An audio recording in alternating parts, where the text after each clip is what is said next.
recording is on. And we are live. Welcome everybody to another episode of You Know What? Let Me Just Stay podcast. I am your host Ray. With me as always we have Fada. Damn, August is almost over. This year is almost over. We have Dion. Whew. This is gonna be fun tonight. We got Crystal. Hola. And introducing a new guest on the panel, we have Tonya. Hello, hello. Tell the people about yourself, Tonya. Uh, well, my name is Tonya. Originally from North Carolina, up in the DMV. Ready to get this thing popping. All right, that's what I like to hear. So, how's everybody doing tonight? Doing okay. You better. We're doing. All right, now without further ado, the first thing we're gonna talk about is usually we get the wrestling out of the way. So we're gonna be talking about SummerSlam / Takeover / wrestling period. So SummerSlam just came on, and I'm not gonna lie, it was kind of subpar. Takeover was phenomenal like always, and then like a lot of stuff that doesn't happen in a week of wrestling. So, for the people that do watch wrestling, how did y'all feel about what happened over what conspired from SummerSlam to now? How do y'all feel about that in the world of wrestling? Again, SummerSlam was a botch fest. SummerSlam was a goddamn botch fest. It was boring. That shit was boring. That shit was boring as fuck. Highlight of the night, and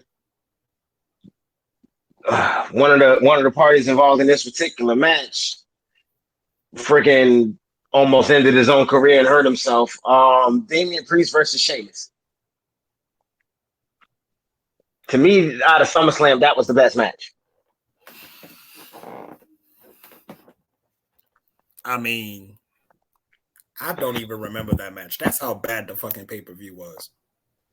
And that's the I'm not even gonna pretend to dispute you there. Like, bro, it was like there's it was one fucking thing in particular that I've just been flat out angry about, and Father, I think do not say Brock Lesnar. No. It's not. I was actually glad to see Brock because I knew that, Bianca. Yeah, they did our girl dirty. They did our girl dirty, man. Yeah, they did. They did do her. I had never seen somebody buried like that in a long time. They. I'm still kind of heated. I'm still kind of heated about the that. girl who carried the women's side of SmackDown majority of the year, and to just utterly disrespect her like that. Whoa, okay. She didn't carry it. I won't say she carried it, but she did do a good job representing, because the Bianca Belair that came from NXT and the SmackDown Bianca Belair are two different motherfuckers. And it's just, and then to make matters worse, we wanted the rematch between Sasha Banks and Bianca Belair. We wanted that rematch. Yeah, but there are unforeseen circumstances. They were talking about Sasha Banks might have probably caught COVID, so we don't know. They haven't said anything yet. So I know Pat McAfee caught it. Pat McAfee caught it, so yeah. So you're just gonna have to wait and see on why Sasha Banks was absent from SummerSlam. Which, you know, of course, I wanted to see my baby girl at SummerSlam, but I had to hold that. You know what I'm saying? In a way, I'm glad that Becky Lynch is back as champion, but I'm happy they brought her back. It's the manner in which they brought her back and the way they shot on Bianca that just. This is WWE. You just gonna have to get used to it. You just gonna go. I don't know what else to tell y'all that keep watching WWE. You gonna have to get used to it. If you keep reacting the way you do, you're gonna have a blood clot, because it's gonna get worse from here on out. And then again, botch after botch after botch. There was at bare minimum one botch in every match. At bare minimum one. And that's what you get for overworking your superstars. So because they did Raw, SmackDown, and then right after SmackDown they had to do SummerSlam. That is a brutal ass schedule. Right. Yeah, that's the first time in a while I think the pay-per-view was on a Saturday instead of a Sunday. It's usually the other way around. The last time they did that was when they did the 2-night thing for WrestleMania. That's the only time they've ever done that. No, it's not. Well, I'll take that back. There was last year's WrestleMania too. But, you know, do we want to count the Saudi events? Because those, they are pay-per-views. They are pay-per-views. Okay, so we'll include them then. Yeah. I be forgetting about those events. I'm not even gonna lie. That's why I asked. And a lot of people, that's, you know, the Saudi events be afterthoughts. Those be fillers. I mean, they're some of the biggest events that they've ever had. The greatest Royal Rumble was in Saudi Arabia. Yeah, and the greatest Royal Rumble wasn't that bad. It was alright.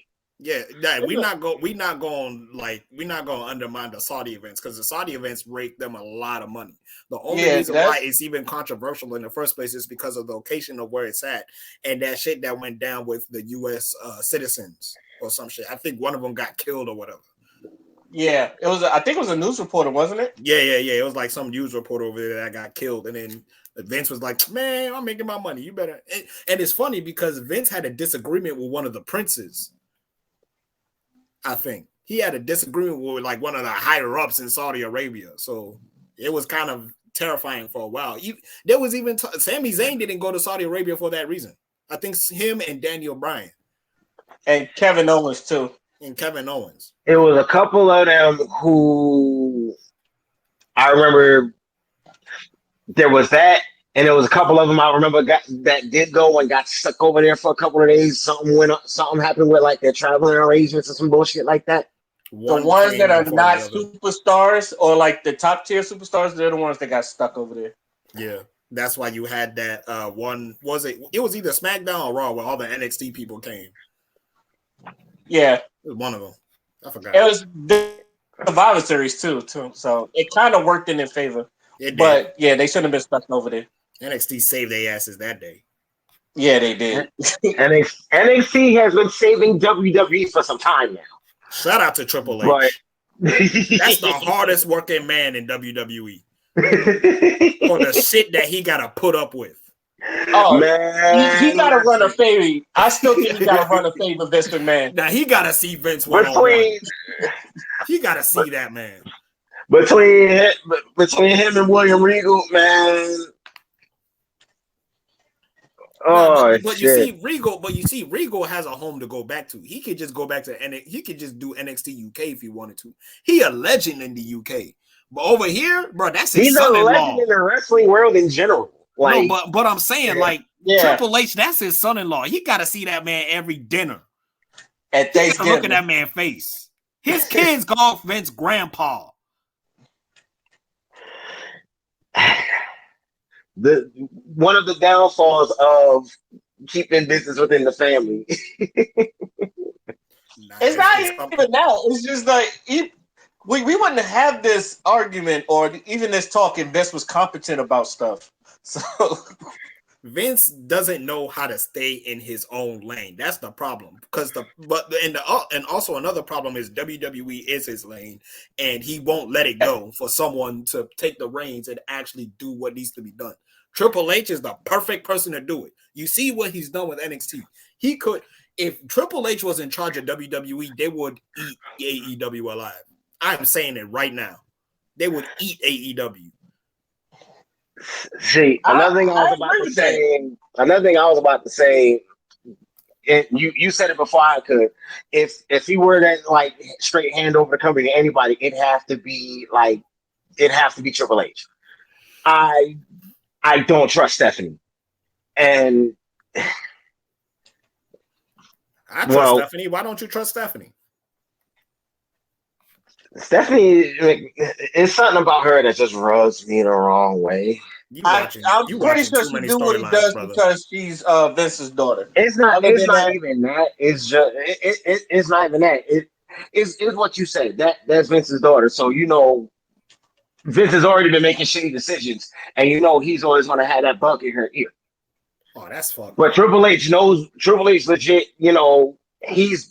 He's worked pretty much every aspect of the business you could fucking think of. He knows what the fuck to do. That's fucked up. I believe in Stephanie. Yeah, I believe in Stephanie.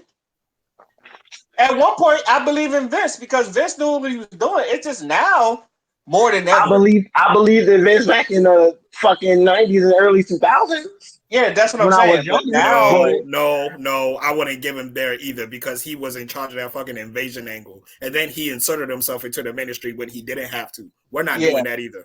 Vince Russo, you just give it to Vince Russo and maybe Jim Ross. But in any case, so enough about SummerSlam because we all agree that was a borderline shit show. Oh, I do want to say this. Hold on, I do want to say this. I was wrong about Bobby Lashley and Goldberg. My optimism got the best of me. But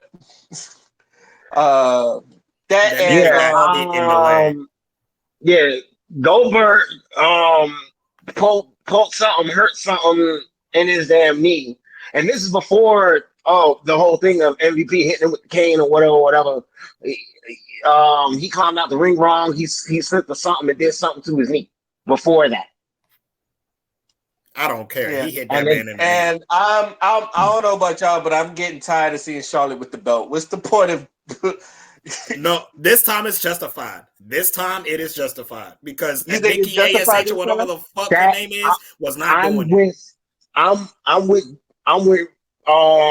Ray on this one. No, and this is something. And this comes from someone I actually like Charlotte, but it's to the point of there are other girls there besides motherfucking Charlotte. Who else is gonna hold the belt? Charlotte doesn't have to be champion every fucking time she goddamn pops up. Who else is gonna be? Rhea Ripley should have got that fucking belt back. No, she shouldn't have. I disagree. I think Charlotte should. They killed the character. They kind of killed her character on Raw. Not only did they kill her character on Raw, but after she lost the damn championship, she was feuding with a damn superhero. What are you talking about? And let's not talk about Shayna Baszler. Yeah, we're not even going to talk about Shayna Baszler. Shayna Baszler might as well be non-existent now because yet her time is coming. Her time is definitely coming. She just need a little bit more work. But Charlotte Flair is absolutely the right person. From Nia. That is the only, and then I don't see that happening anytime soon. I think honestly, break away from Nia Jax, it's going to be too late. No. I will be alone on this, but I think not her being with Nia kind of saved it because I think this was going to let her go. I'm gonna have to slightly disagree with you there because remember Elimination Chamber when she was booked by the fucking gods? She did not take any damage in that match. She came in, whooped everybody's ass, and challenged for the championship, lost, and then they teamed her up with Nia Jax. So I have to slightly disagree there. But I will say this: Charlotte being the Charlotte being the Raw champion right now makes sense. Not only is she doing the best heel work of her life, and y'all cannot deny it, she's doing the best heel work of her life right now. Right now, Charlotte's always the heel. That's the thing. She wasn't always a heel though. No. That majority of her career, she's been a heel. No, she was faced a couple times. She was faced a couple times. She won championships a couple times. Every other angle that Charlotte has been involved in, Charlotte was a fucking heel. But she won. That's what a couple means, Dion. That's what a couple means. That's what we mean by a couple. You ain't remember the time she came out with her daddy and then turned heel? Hey, it works. Exactly. So it doesn't matter whether she's a face or a heel. You gonna watch Raw one way or another, knowing that she's the champion. That's all I'm saying. You cannot tell me that anybody was convinced when superhero was the damn champion. You was not convinced. No, I never took her seriously. I don't know why that even became a thing. Well, at some point or another, I feel like this is going to be this is going to, in some way, shape, or form, build toward the end of Nikki Cross with WWE. I just hope they bring back her NXT shit. That's what she need to be doing, not that damn superhero shit. And then I want to also add this because I've seen a lot of people say this for whatever reason. There's this notion going around that like what's it called? John Cena and Roman Reigns, like they should have gave Cena the championship. I've been seeing a lot of that lately, and I have to disagree because Roman Reigns right now, like not only is he wrestling matches like his life depends on it and showing out every time, he is doing some of the best promo work he has ever done in years. That man said missionary on live TV. That is some G shit. I'm just saying. That shit was hilarious. That was some G shit. He even had to, WWE had to edit that shit out, and then they brought it back during the SummerSlam promo. That's how G that shit was. You cannot take that away from motherfucking Roman Reigns. That was hilarious. Oh my god. That's all I'm saying. I can't think about that and not laugh. I can't think about that and not laugh my ass off. Also, I do not like what they're doing with Damian Priest. I have to say it. They made Damian Priest into this like pop star type thing. And can we talk about that interview with Tiffany?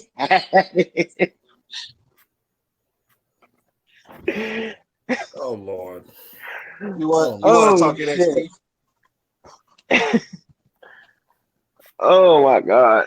Only thing I'm gonna say, it's nothing to have a lengthy conversation on. All I'm gonna say is this: if you're going to book celebrities to do segments with wrestlers, make sure they have some knowledge of the wrestling business and what the fuck is going on, what the names of the belts and the wrestlers and shit are. Please. They're not for us wrestling fans. They're for the casuals. They're for the casuals. WWE is always doing shit for the casuals. This has already been established. Remember the last time they just brought in celebrities? And it needs to stop. It's not gonna. It's not gonna. If Cardi B wasn't pregnant, to be there. Which also, like, I don't understand why you don't watch AEW because most of the complaints that you have about WWE, AEW solves. Yeah, literally. I know. Again, I'm back and forth with them. I'm back and forth with them. You know the best part? You don't even have to choose because they're on different nights. This is true.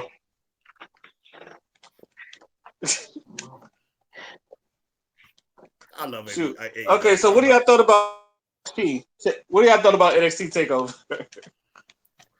Ilya Dragunov versus Walter. Is there anything else we have to say? Christ. Match of the year. Match of the year. Christ. That match is why I watch wrestling. That match, if you ask me why do you watch wrestling? Ilya Dragunov was literally purple by the time that match was over. Hey, I'm telling you, Russians don't feel pain. That motherfucker does not feel pain. The way Walter done chopped that man's flesh off his fucking body, that man does not feel pain. And then I was in another room. I was in another room and I heard Walter's chops. I was like, God dang. If he wasn't looking at the TV, you would think those were gunshots. The fuck? Dog, his chops could break the damn sound wave. That's how fucking loud they are. Bro, not only that, but what's amazing about Walter's chops, you remember when he chopped Adam Cole and the whole fucking stadium reverberated? Yeah. Everybody in that stadium heard that chop. Damn. But yeah, I hope my chest. That chop is so loud. I hope yes. Bro, I had to guess for air. Yeah, shout out to NXT though. Like that was a pretty good takeover. Also, I also have to shout out Raquel Gonzalez because I'm seeing her improving every single title match that she has. Her talent cannot be denied. I'm actually glad she's NXT champion. She's doing a very good job. I missed that match, but for what I saw, she was doing a good job. She's doing a very good job. She messes up a little bit here and there, but you know, she's learning. Like she's doing a very good job. I'm actually really proud of her. What else was that? What was it? Adam Cole versus Kyle O'Reilly. That ending. What a tragic ending. My boy lost to a leg lock. He fucking lost to a leg lock. Wild Mans was handcuffed. He fucking lost to a leg lock. That's my boy. You can't do that to motherfucking Adam Cole. Baby. While my man was handcuffed, so he only had one arm at his disposal. My goodness. The thing is, I knew O'Reilly was going to win that match. I mean, we all knew O'Reilly was going to win that match. I'm not even going to, because they're trying to move Adam Cole to either Raw or SmackDown. That's if he resigns. Yeah, I was about to say that's if he resigns. Because right now, the way it's looking, he might be AEW bound. Because that's where his girl is at. She's the women's champion. Oh, ooh. Yeah, Britt Baker, I didn't know that. Yeah, that's Adam Cole's. I love both of them. First of all, I just want to say I love Britt Baker is the reason why the AEW Women's Championship now has relevancy to me. Like she does really good shit, and then on top of that, it's Adam Cole, bro. Do you need to say anything else? I don't know. I'm just biased, but yeah, that's my boy. Adam, when he was in NXT, he did his thing. Like he did not disappoint at all. Never. He said he's the greatest NXT superstar, and he did not lie. He is. That's big fact. Damn. So, how do y'all feel about Samoa Joe being champion? I'm just glad to see him wrestle again, and I wonder who they're gonna put in front of him. Oh, and how do you feel about Karrion Kross coming on Monday Night Raw in that helmet? Oh my God! I don't want to talk about that. Oh no! Let's stick to the Samoa Joe question. I don't want to talk about that. That was atrocious. I don't want to talk about it. Let's stick to Samoa Joe. Samoa Joe. So on Samoa Joe, I'm glad he's champion again. I'm glad he's wrestling again, and he's about to, put motherfuckers to sleep as he should, and he's about to cut them fire promos. But what did they do to Karrion Kross? What was that? I don't.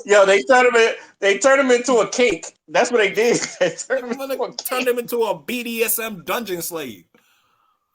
Like what? Oh my God! Again, I don't want to talk about that. No, and I keep saying this. I feel bad for him. They embarrassed this man on national TV. Everybody was clowning this man. Like I was so embarrassed. You don't do that. That is the main reason. That is the main reason why I said Triple H's got to run that fate with Vince. you gotta fight him at that point. You have to fight him at that point and then Scarlett wasn't there either. Like fight him. Yeah, once that contract is up, Kross is gone. After that shit, Kross. What's up? No, I'm saying it still could be saved. It still could be salvaged. No, it's not even downing Kross. It's just if I were him after that shit, I wouldn't want nothing to do with WWE no more. Yeah, that was just embarrassing. That's all I'm gonna say. It's just that everything that was special about him, because I seen him debut and I was like, wow, this is one of the best entries I've ever seen, and then they take everything from him. It's like they did this to Aleister Black. Now they doing it to Karrion Kross. But then we've said this about everyone who makes that transition from NXT to one of the main shows. They end up getting watered down in some way, shape, or form. I mean, who I really feel bad for? They just did it to an extreme with Karrion Kross. You know who I really feel bad for? Nah, Finn Balor. Finn Balor got called up twice and still not utilized. He's been called up twice and still not utilized. And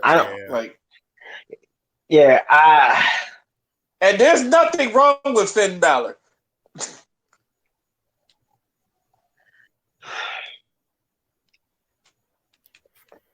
I mean, I gotta answer this question just because it's on my mind and just did we really need Reigns and Cena? Yes. What do you mean by need? The match was good. You didn't like it? No. I'm not denying that. The match was good, but it's just one of those, how can I put it? Let me rephrase the question. Did Roman Reigns need that match against Cena? Yes. Well, because I feel like Cena needed that more than Reigns did. It's not about needing anything. Both of them are established superstars. He's a 16-time champion. Do you want to know why that match happened? Do you want to know why that match happened? Money. Thank you. What else do you need? It was to sell seats, and it worked. So now John Cena is going to go off into the wind again, go into Hollywood, do his thing, and then when he want to come back, he can come back. That's how it's going to be. Yeah. And you know what? I'm fine with it. He's box office now. Yeah, he box office, and I'm fine with it. Yeah. All right. So, what do you think is going to happen with the current situation with Brock Lesnar being back in the picture? We're going to have to wait and see. I'm not even going to have no predictions on that. I'm just going to watch. But all I know is I'm never getting my Bobby Lashley versus Brock Lesnar. That's the match everyone wants because, like, I'm not going to lie. I got happy when I saw Brock. To get that match to happen for 3 years now. Ever since Bobby Lashley came back. Right. So 3 going on 4 years. Bobby Lashley's been trying to get a fight with Brock Lesnar and had to settle for Goldberg. I hate that. I hate saying the word settle and Goldberg in the same sentence. But it's. I have to. Yeah. Am I wrong? You're right. Especially how Goldberg's been wrestling. Yeah. And Goldberg had a botch in that match with Bobby Lashley that could have hurt Bobby. So yeah. Is that my boy Reach God? Yeah, because he did cause Bobby to kind of land on his neck weird. Is that Reach God out here? That's Reach God and D-Wolf. We both. Shout out to Gage. But at the same time, fuck them kids. Hey, shout out to AEW for getting my man CM Punk back on TV, man. Pull of the year. I don't care what anybody. I love seeing. Y'all know how I feel about CM Punk. That is pull of the year. My man is back. That is the pull of the year. And then Adam Cole is leaving. Oh my God. Cold world, baby. It's a cold world, man. Adam Cole, CM Punk getting signed to AEW. That is pull of the year, baby. Nah, Q. I have to ask you, what did they do to Karrion Kross? Please explain. What did they do to fucking Karrion Kross? Oh my God. I can't think about that without getting nauseous, dog. Come on, man. Hey, just so you know, the safe word is banana. That's all I'm gonna say. I thought it was bananas. Hey, you want to know what they did, Father? What they do? Absolutely nothing. Oh my God. Oh no, they did something. It just wasn't a good something. It was nothing. If you don't do good, it's nothing in the WWE. You did absolutely shit. I mean, they were better off doing nothing than doing what they did to Vince McMahon, the WWE is becoming the boxing world. It's just a bunch of stupid ass gimmicks with people just jumping in the ring. Like you might as well put Jake Paul in the WWE. Oh wait. I wouldn't be surprised. Don't give him ideas. I know, right? What am I thinking?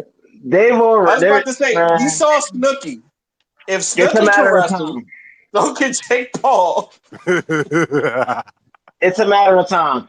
It's a matter of time before they have Jake Jake Paul in an actual fucking match. It's just a matter of time. He's a social media celebrity. Of course, they're gonna have him on it. I'm calling it now. Next WrestleMania, they're gonna find a way to plug Jake Paul into an actual match with somebody. I'm calling it now. I hope Tyrone really knocks him out. Hey, since I ain't been here, I just want to confess my hate continuously to John Cena. And then now, I have a newfound hate. I thought I hated a lot of things. But you know what I hate?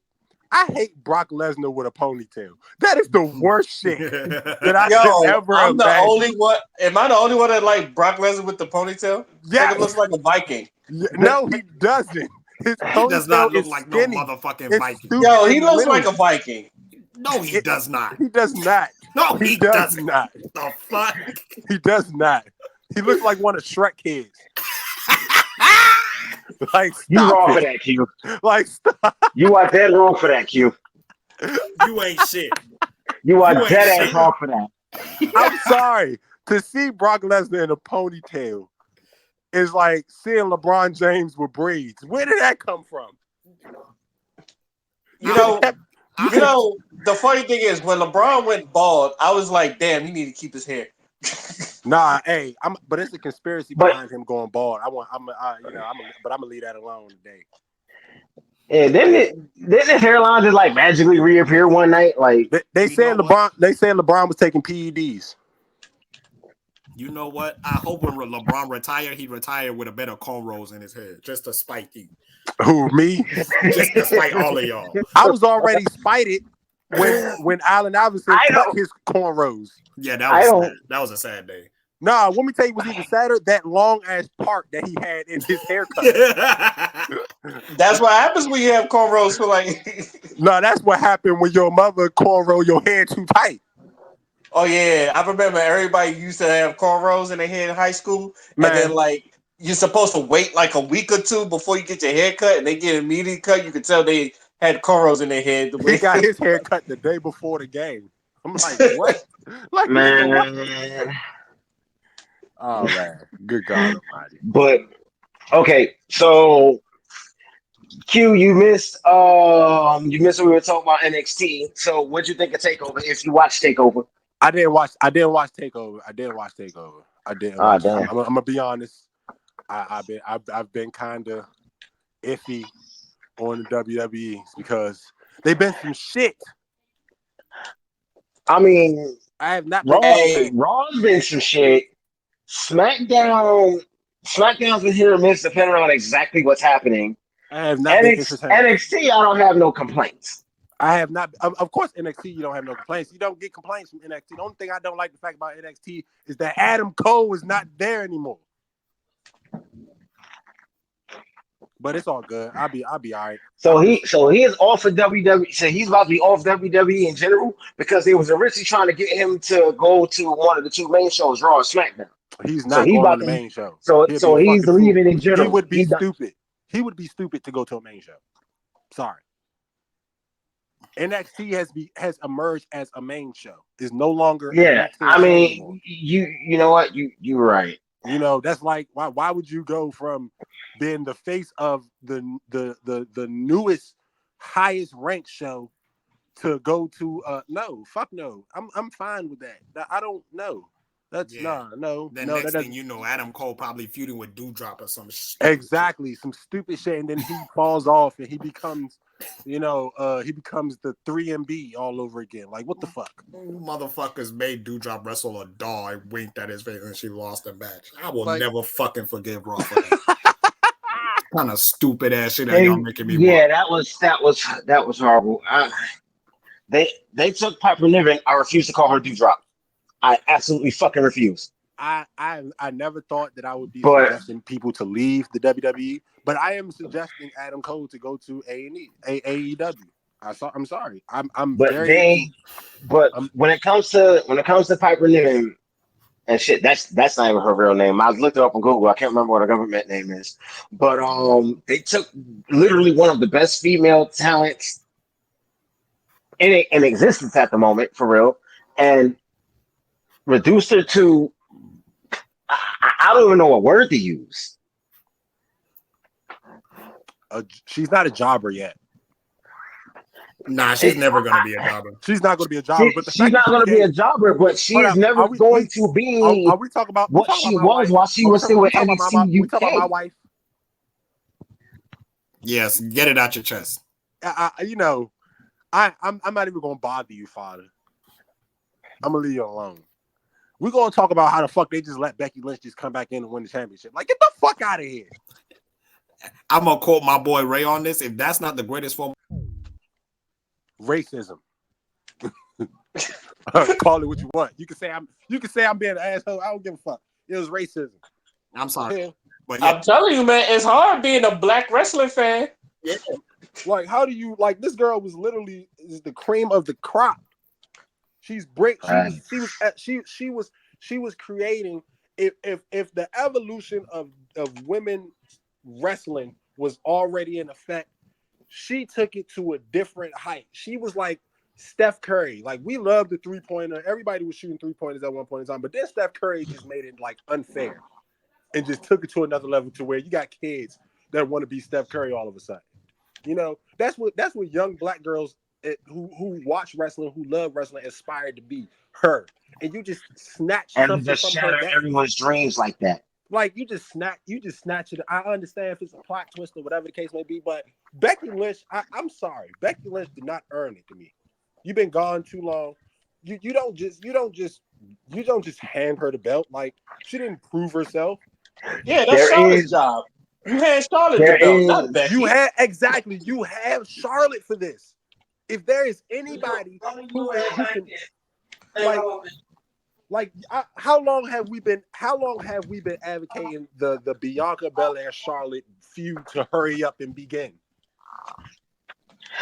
Honestly, I thought they was going to do that in Survivor Series, but no, it doesn't make sense. I want to Bianca versus Rhea Ripley at Survivor Series. Like, how do you have two of the most athletic women in WWE history on your roster and you don't, like, come on, be real. I'm saying, like, it just let's be real. Like, they're the best. Like Bianca is the hottest, newest person. And if we want to go toe for toe with WWE women, Charlotte Flair is like a light years ahead of a lot of motherfuckers. I wouldn't say all that, but like, okay. Let's be real. Athletically, physically gifted. I wouldn't say all that. Not athletically. I would definitely put Naomi over Charlotte. Okay, what? Nah, I can't do that. Not over Charlotte. I put her close to Charlotte. Maybe equal, but I would definitely put Naomi over Charlotte. I would definitely put Bianca over Charlotte. I will put Bianca over Charlotte. Yes, because I would put Bianca over Charlotte, not Naomi. There's no one out there right now that can do the shit that Bianca does. She's no disrespect to Naomi. She's there, but to be above Charlotte Flair, like, come on. Naomi literally had to hold herself back because she was bigger than the other girls, and she would literally hurt the other girls. She go like full strength. She had to like practice on her husband because she was that's how athletic she was. I get it, but no, you will not. No. Naomi has God genetics. Okay. Yes, she does. Yes, that girl got genetics. Let's be real. She's different. She's Can I say something real quick? So there's one match out of everything that we talked about. There's one thing from SummerSlam that we just completely glossed over. And to me, this is runner up from, for best match from SummerSlam, and that's Seth Rollins and Edge.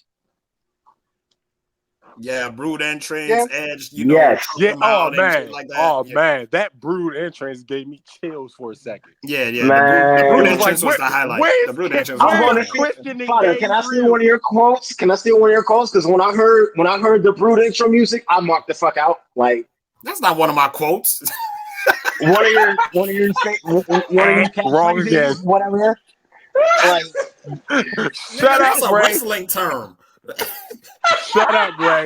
But you probably say it all the fucking time. But anyway, shut the fuck up, Ray. You say it all the fucking time. So anyway, Ray didn't even say anything. Ray didn't even say anything. But anyway, I can hear him laughing. he can laugh. I don't give a fuck. But point is, I lost it when that music hit. Yeah, that It was was epic. All right. it was just Seth's about to die. It was almost like it almost confused me. That I was like, damn, I forgot he was here. This is like he's trying to beat your ass for real. Yeah, he is trying to beat your ass. Like for he went back to Can, game. and can we talk about that submission hold at the end? Like Edge bashing his head into the damn mat. Edge has always been a creative individual when it comes to just torture. He's good at it. It's one of the many things that made Edge Edge. Like He broke rules. He you, broke the rules like shit. it's just you can't see Edge in a match and not think, okay, he has something fucked up in store for somebody, whoever it is he's against. Even when he's a face, he has something fucked up in store. like it's almost sad. I mean, yeah. Like Shit, it's look, like last year, look what he did to Randy Orton. The fuck? My God. I don't care what anybody says. Anytime Randy Orton and Edge get in the ring and they don't like each other, you should just sit back and just think of all enjoy the fireworks. Shit. Enjoy the fireworks. All the fucked up shit that you think that you want to do to somebody that you love, and know that's what's what going to happen. Because Randy Orton is the only person just as, if not more, twisted than Edge. I don't know about that. I mean, I don't know what to say because Mick Foley tends to be the one getting hurt, not doing the. You don't remember the time that nigga wrapped barbed wire in his arm and fucked up Randy Orton? I was about to say, did you not? Like, I'm about to say, are we bringing up torture shit? You know what? I forgot. Can we talk about? Hold on. Can we talk about something? Can we talk about a version of somebody we never talk about? Let's talk about heel Undertaker. Like that nigga's fucking psycho. That nigga almost involved Austin. He put Mick Foley through, like, oh my God. Edge, like, oh my God. Nigga, he ain't case Paul Bearer and fucking cement. The fuck? Like, let's talk Wasn't about that Kane? Like heel Kane, heel Undertaker. Like, are you serious? Heel Triple H. Did you forget about him? Nigga, neutral Shawn Michaels. He don't even gotta be a heel. He could just be Shawn Michaels. He might just kick you for no reason. Only if your name is Vader. You know, for only a good if your name is Vader. What year was that? 2002 or 3? He was just kicking people like random. Bruh, his name was Stan. His name was Stan. Hey, right now, Stan is somewhere right now still picking up the papers that flew when he got kicked.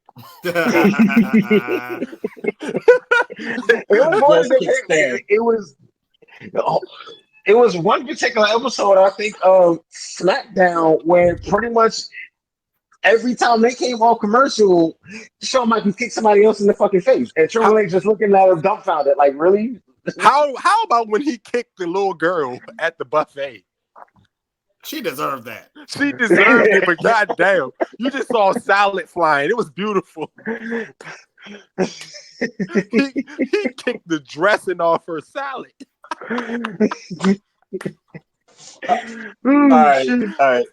All right. We got. Yeah, I was about to say we gotta get to another topic. Any last before we? All right, cool. All right, cool. Let's talk about milk box crates. Oh, can I talk about it? Yeah, hey. That's the next week. So before you get in, let everybody else get in. This past week, for some reason, what got real popular was people fucking stepping on milk box crates like they was fucking stairways to heaven. Either they get through it or they bust their ass. So, Tonya, since you're new, I want to start with you. How do you feel about this milk crate challenge that's been happening?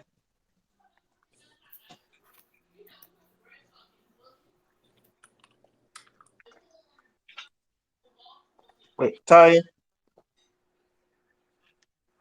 Hey, Kanye. Can y'all hear me? Oh yeah, we Yeah. hear you now. okay, there we go. All right, sweet. So basically, the shit's dumb. I don't understand. I think what it is, I think it's quarantine mixed with niggas being in the house all the damn time Cabin with fever. their Cabin fever. kids, and they don't know what the fuck to do. They got these milk crates sitting here, and it's like, what if we step on those? So as time goes by, I think like the pyramids are getting higher, and like niggas is out here risking it all. So I think it's just stupid. It's the dumbest thing I've ever seen in my life. I agree with you, and it's very I'm purposely kicked one of the crates just to watch the dude fall. I was like, seen that little that. kid going to hell. Yeah, that little kid going to hell. with gasoline draw. Yeah, Q, go ahead. Q, Hey, go ahead. so I gave this challenge a nickname. I call it the New Year, New Me challenge. Wait, what? I know what you're getting that from. You I know get where that. I'm getting at with this. That's why I swear I should be a rapper. I should be a rapper. I call it the New Year, New Me challenge. Because every year you see this post with this lady walking up some steps of all the old shit that she went through. And it's like New Year, New Me. I knew somebody was going to laugh at it. I knew somebody was going to laugh at it. Yeah, that's what I knew That's what I you was call it. getting The at. New Year, That's funny as New shit. Me challenge. I swear to what hold up. Hey, Father, when I say this, I swear you're gonna laugh and agree. You know this shit is ignorant when Lil Boosie is promoting it. Put 1,000 on it. Put 1,000 on it. I'm just saying. No. I don't mean to be right. I don't mean this is hey, Tonya, my name is Q the No. Reach God. I do a lot of reaching, but I don't reach for nothing. It's Nigga, usually your new name is Austin. it's usually to get something back out of it. No, So, that should make sense. That so should make sense when they walk in on. anytime Lil Boosie promotes anything, it's usually ignorant as fuck, it's wrong as fuck, and it's funny as fuck, okay? Which is all three of these things. I have watched people fall so stupidly. No, for real. Do you know the funniest Shit. part about it is when these dumb motherfuckers get all the way to the top and then they want to regret it when they get there. Like, nigga, nah, it's too late now. See it through. Hey, got See to it see it through. through, my brother. Them niggas be standing over the top shivering like a cold titty. Hey, I swear to God. Hey, and they be shaking. Oh man, you know what this reminds me of? Have y'all ever Hey, the seen? Spanish brother. Have y'all ever seen The Life? Spanish brother. Have y'all ever seen Life? Yeah. Everybody Yeah. here seen Oh, the bottles. When they were standing when they was on the bottles. Oh my God. Oh my! I caught my damn big toe in the bottle. Hey, all right. I done got my big toe stuck in the bottle.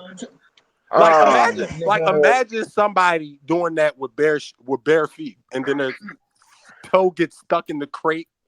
I'm pretty sure that's happened somewhere.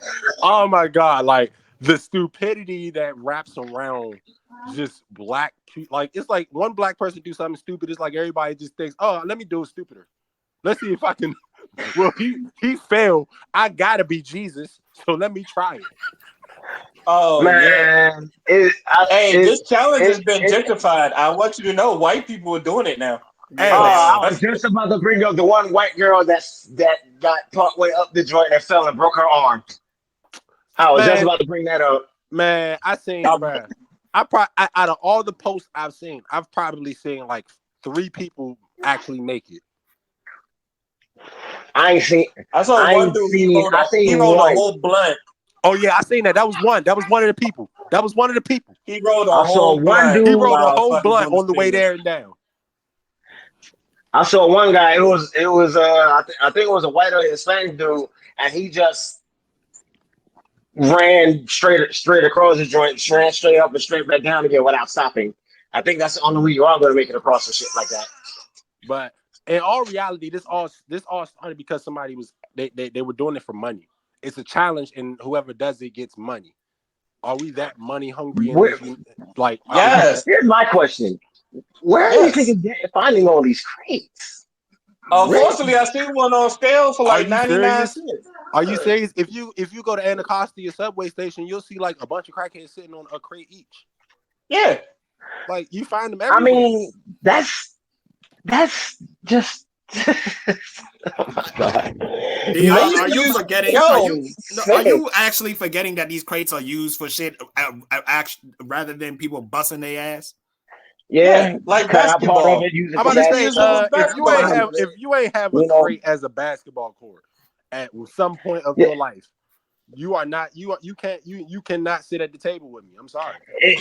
I mean, I didn't say that, but to find like 20, 30 of these motherfuckers to stack them to do this bullshit. Come on. You know, Dog, a bunch Bruh, of black people will come around to see another black person either fail or succeed.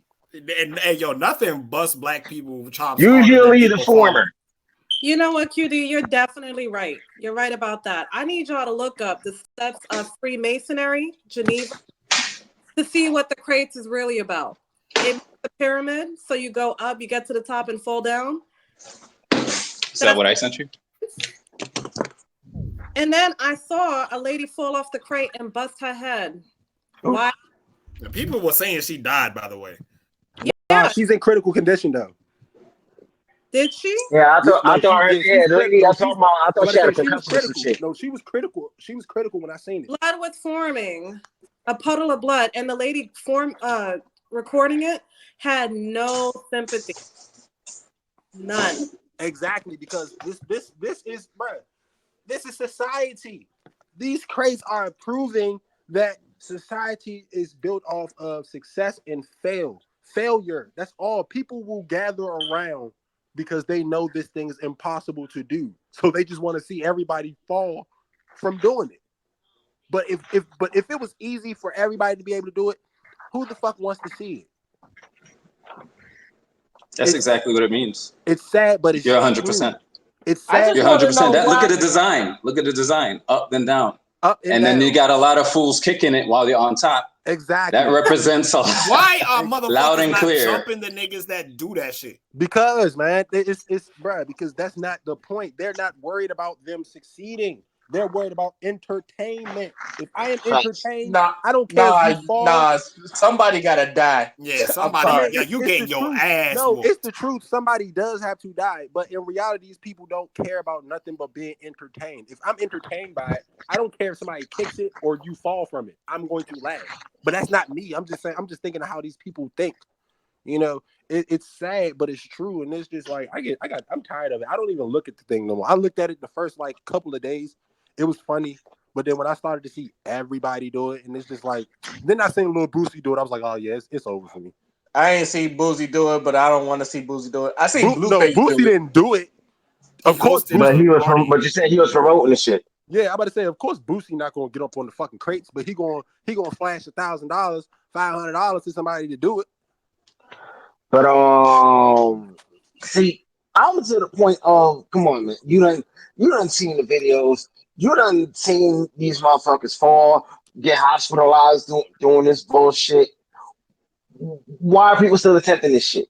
At this point, because they're black. Because they want to be the one. They want to be the one that's different. They want to be the one that actually does it. Thank you, Tonya. Thank you, Tonya. At this point, after seeing as many people as I've seen, like, fail tragically at this shit, at this point, I have no sympathy for anyone else who does shit. Just come on, you've seen the numerous people who's done this shit, and like what, the 5% that actually make it across without fucking hurting themselves? Why don't y'all climb a mountain? That's more like successful. Like you'll have a better chance at that than where you gonna find a mountain in the can't ghetto? get to the mountain. Where you gonna find a mountain in the ghetto, Q? Hey, you got mountain money. There's a park somewhere. You made one out of crates.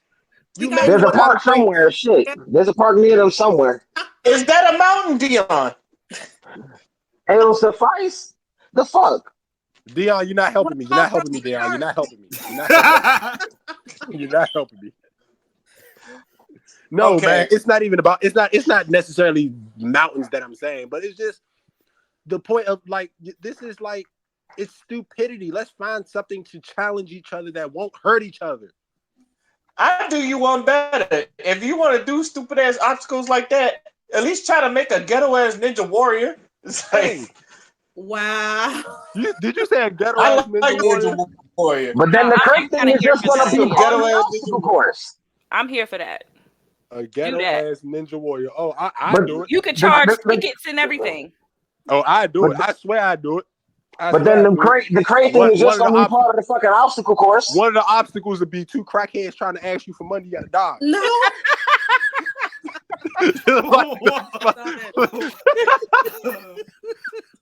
Like seriously.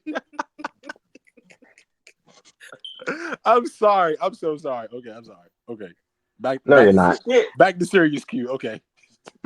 Shit, I'm pretty sure someone in the hood could build a warp wall that you can fucking do some. Man, what? You know One of what's the stages weird? to be a Even one of the though stages you to know be a what's car weird, wash. even though I find this very stupid, I also find this kind of creative, and that's why I said, you spend your mind doing stupid shit, you could do some creative shit. It's just that won't hurt you. I'm trying to wrap my Where's the fun in that? Where are the views in that? I don't know. Have you watched Ninja Warrior? That shit. I'm talking about the views either. on TikTok and Instagram, my guy. Right. Those are trained athletes. We're talking about regular ass people. Yeah, No, they're not. Not Ninja Warrior. No, they are regular people. No, actually, no, they're not. A lot of them be like, "Oh, he was an ex-football player that didn't make it, but let's see if he can do it." And You mean the American version or the Japanese version? Oh no, the Japanese version is regular people.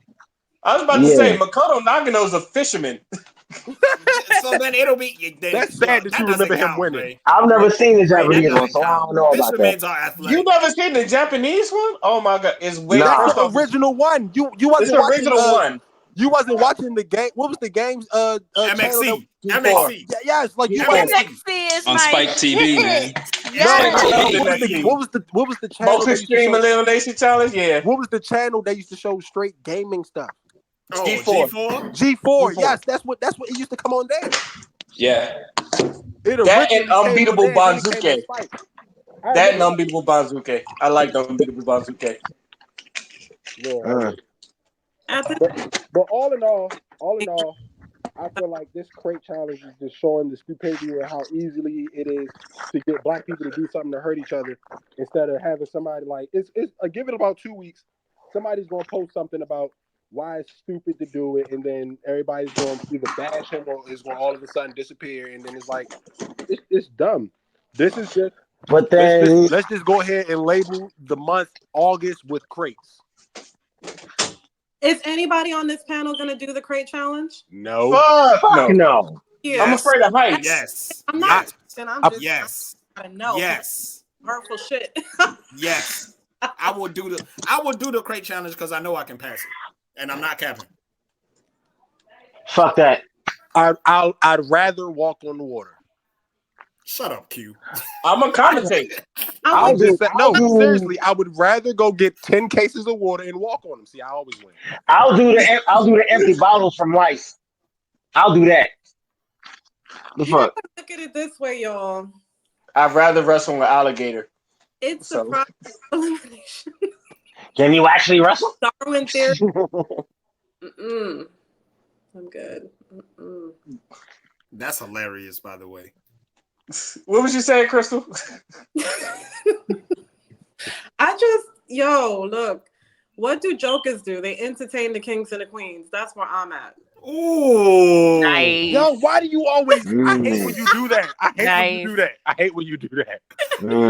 I'm letting you know I'm stealing the fuck out of that one. I'm tweeting I swear, I hate when she does that. She says quotables that I can't think of first. Yeah, call me what you want. Call me a hater. I don't care. I'm proud of you.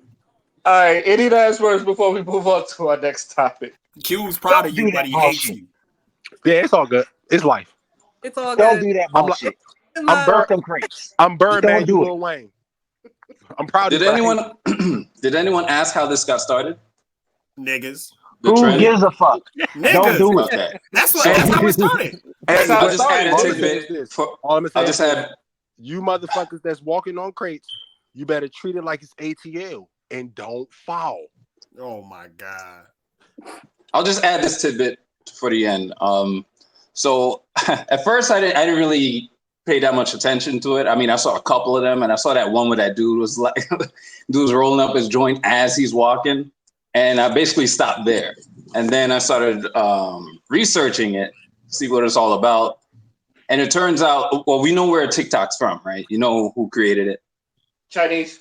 Okay. Asian. Specifically is backed by the CCP, and they don't like black people. That's one. Roll call. I'm sorry, that's a DC. And what they do is when people, especially black people, if they put something silly or anything that will hurt us, they set the algorithms to make sure it trends because they know that when a black person does something, people will follow. So the first person who did this, they captured that and they boosted the algorithms to make sure everyone sees it. Anything that will cause us harm of any kind or us being stupid, this is what happens. And we already discussed the old symbolism and all that. That sound like So yeah, that's my final words on it. That sound like every challenge on YouTube that was like trending for a minute. Mm-hmm. Like it didn't start. This wasn't the first one. This wasn't the first one. Yeah. Like y'all remember the cinnamon challenge? Like Yes. let's talk stupidity. My sister attempted that shit, the cinnamon thing.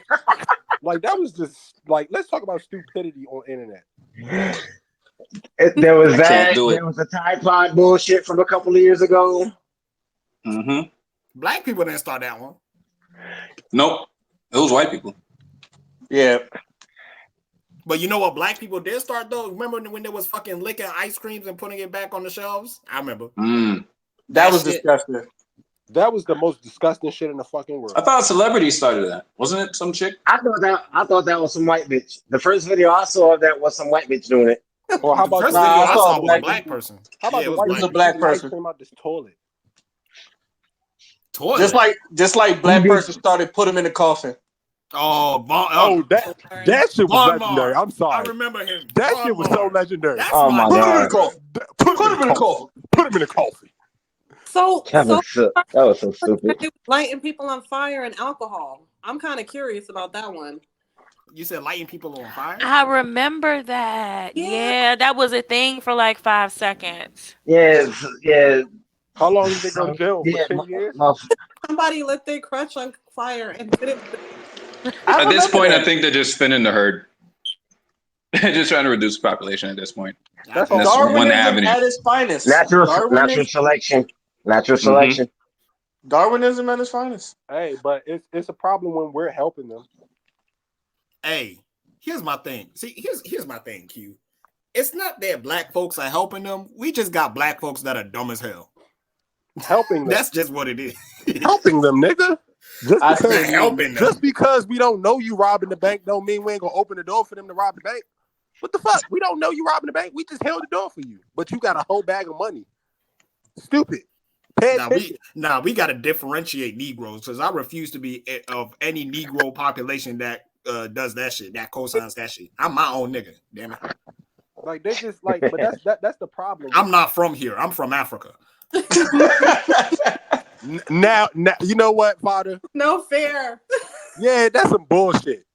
That's some bullshit for real. Like, I can't keep go claim Panama and all that other shit. I gotta stick with my team. I'm going to Canada. I'll take y'all with me. Well, in that case, then I'm definitely full-blooded Bajan. And you see, we family. See, she Caribbean. We family. That's how we do it. You know what, Father? Once again, you ain't shit. Take you and your big ass biceps and go to fuck where you came from. The fuck? Hey, who are you talking to like that? If you want to come out your face, I'll take you back to See, Africa. here you where you're go. from. Here you go. Here you go. Here You you done, go. Foolish boy you like done you. got You know him what? started, man. Come I on, let's did. move Hey, on. I Chief, did. you It's done got okay. him started. Come I am on, the now. one. I am the one that bet your whole race. If it wasn't for my people, you people wouldn't exist here in America. You better show me my respect. The Bible says, "Honor your father and your mother." I'm your father. And you know, I am the originator. Me. you know what? Father. First of all, I wouldn't even call my father. Let's talk about that. I wouldn't even call my dad father. Like, it sounds like he abuses me. Father, can I have something to drink? No. I was about to say, you know Africans and they know. They No. they speak No. very sternly. No. Eyes always wide open too. Like they're staring into your soul. No. No. Like, all right, damn, I just asked for water. Shit. Okay. All right. Play stupid games, win stupid prizes. That's all I'm gonna say. All right, on to our next topic. We're gonna be talking about Lil Boosie on the Breakfast Club. Oh man. So, Mamma mia. Come on now, dog. Look, Mamma mia. come on, dog. Come on, man. come on, dog. Come Come on, on, man. man. Don't cut Come that boy on, nigga man. off. Don't cut that. That's a big old ass right there. You know, That's a yeah, big y'all know. old ass. I love. Come on, man. Come on, man. That man has quotables. Boosie has quotables for days. He does. Hey, the most quotable ever. Put your pussy lips on live. I give you $1,000. $1,000. I give you $1,000 right now. Hey, what we need to do is we really need to like make a documentary on him and his beef with Instagram because for some reason that boy got more burner pages than Kevin Durant when he leave a team. Damn. Woo. Like, God. Damn. Anyway, he was on the Breakfast Club, and they basically grilled him about everything when it came to Instagram, what he said about Lil Nas X, his feeling with the LGBT community, and all that other stuff. So, for anyone that have seen it, how did y'all feel about Lil Boosie and the way he represented himself on the Breakfast Club? He ain't do bad. He ain't do as bad as I thought he did. He further explained his. He further explained himself of his statement, even though like everybody didn't agree, you know, and I didn't like. I did think Charlamagne was kind of like trying to create a different narrative with the stupid ass questions she was asking and the comparisons and stuff. But Charlamagne did make a point when he was talking about like the bad influences, like Boosie was a bad influence his entire career. And for him to think that, you know, because it's a gay man doing what he do, that is it's Bigger than it is. on the paint, like Boosie said. I'm entitled to my opinion and anybody else's, but you can't force me to like I kind of understood what he's saying, but you gotta understand he lives in the era. He lives in a time in the era where that like where he's from, that is like not okay in some aspects. So he, you know, he just personally, like he said, he got a lot of gay people that he worked with, a lot of gay people that he's around, that he's affiliated with, and you know, he just felt like the way Lil Nas X was representing it, it was just a little out of the ordinary. So I don't hate him for it. I just, you know, I just think people need to open their ears and try to understand where he's coming from before they try to shun him for it. They not gonna. Yeah, they're not. And this like choice is to like agree and shut the fuck up because it's the moment he doesn't agree with it, everybody's, you know, fighting him as if he said something that was like, you know, bad. And I do feel like it's not an even playing field because, you know, Lil Nas can say, "Oh, I want to dance naked on an award show or some shit like that," and everybody's like, "Oh, that's so creative." But if the baby say, "Scream if you ain't got AIDS," and that boy lose every endorsement in the world. Put your hands up if you Like, ain't getting, it don't if you make getting sense to hit me. in the parking lot. Right, Which like was random as fuck. it ain't like the boy. It ain't like the boy did the Rick Ross and said he put Molly on her champagne and shit. Like that's different. That's still my Like, favorite that's different. verse. You lose the As bad as it is, I still like that verse. Nigga, I didn't hear worse. I've heard worse. I think we all have heard worse in hip hop. So we definitely heard worse. I heard Lil Wayne say shoot somebody like Emmett Till. Oh, beat the pussy like Emmett Till. It was beat the pussy. Yeah, I heard that shit. I was like, damn, that's fucked up. Yeah, I'm light skinned, but I'm still a dark nigga. That's still the worst bar I've ever heard in my life. Nah, Lil Wayne got Lil Wayne got that when he said buzz, buzz, buzz, you're my love bug. That's the Oh shit. I turned the fucking song off. When he said that. I don't care what anybody say. The worst line is still Magoo, bird, bird, bird, the bird is the word. Like, I will take bird the word over buzz, buzz, buzz. You're my love bug. I mean, Megan Thee Stallion said I'm bodying these niggas like Dr. Miami, and I turned the song off. I think you wanted to turn the song off before she said that. Bro, nah, I turned the fucking song off. That was my limit. Like, what? As hard as she fucking raps, you gonna say that shit?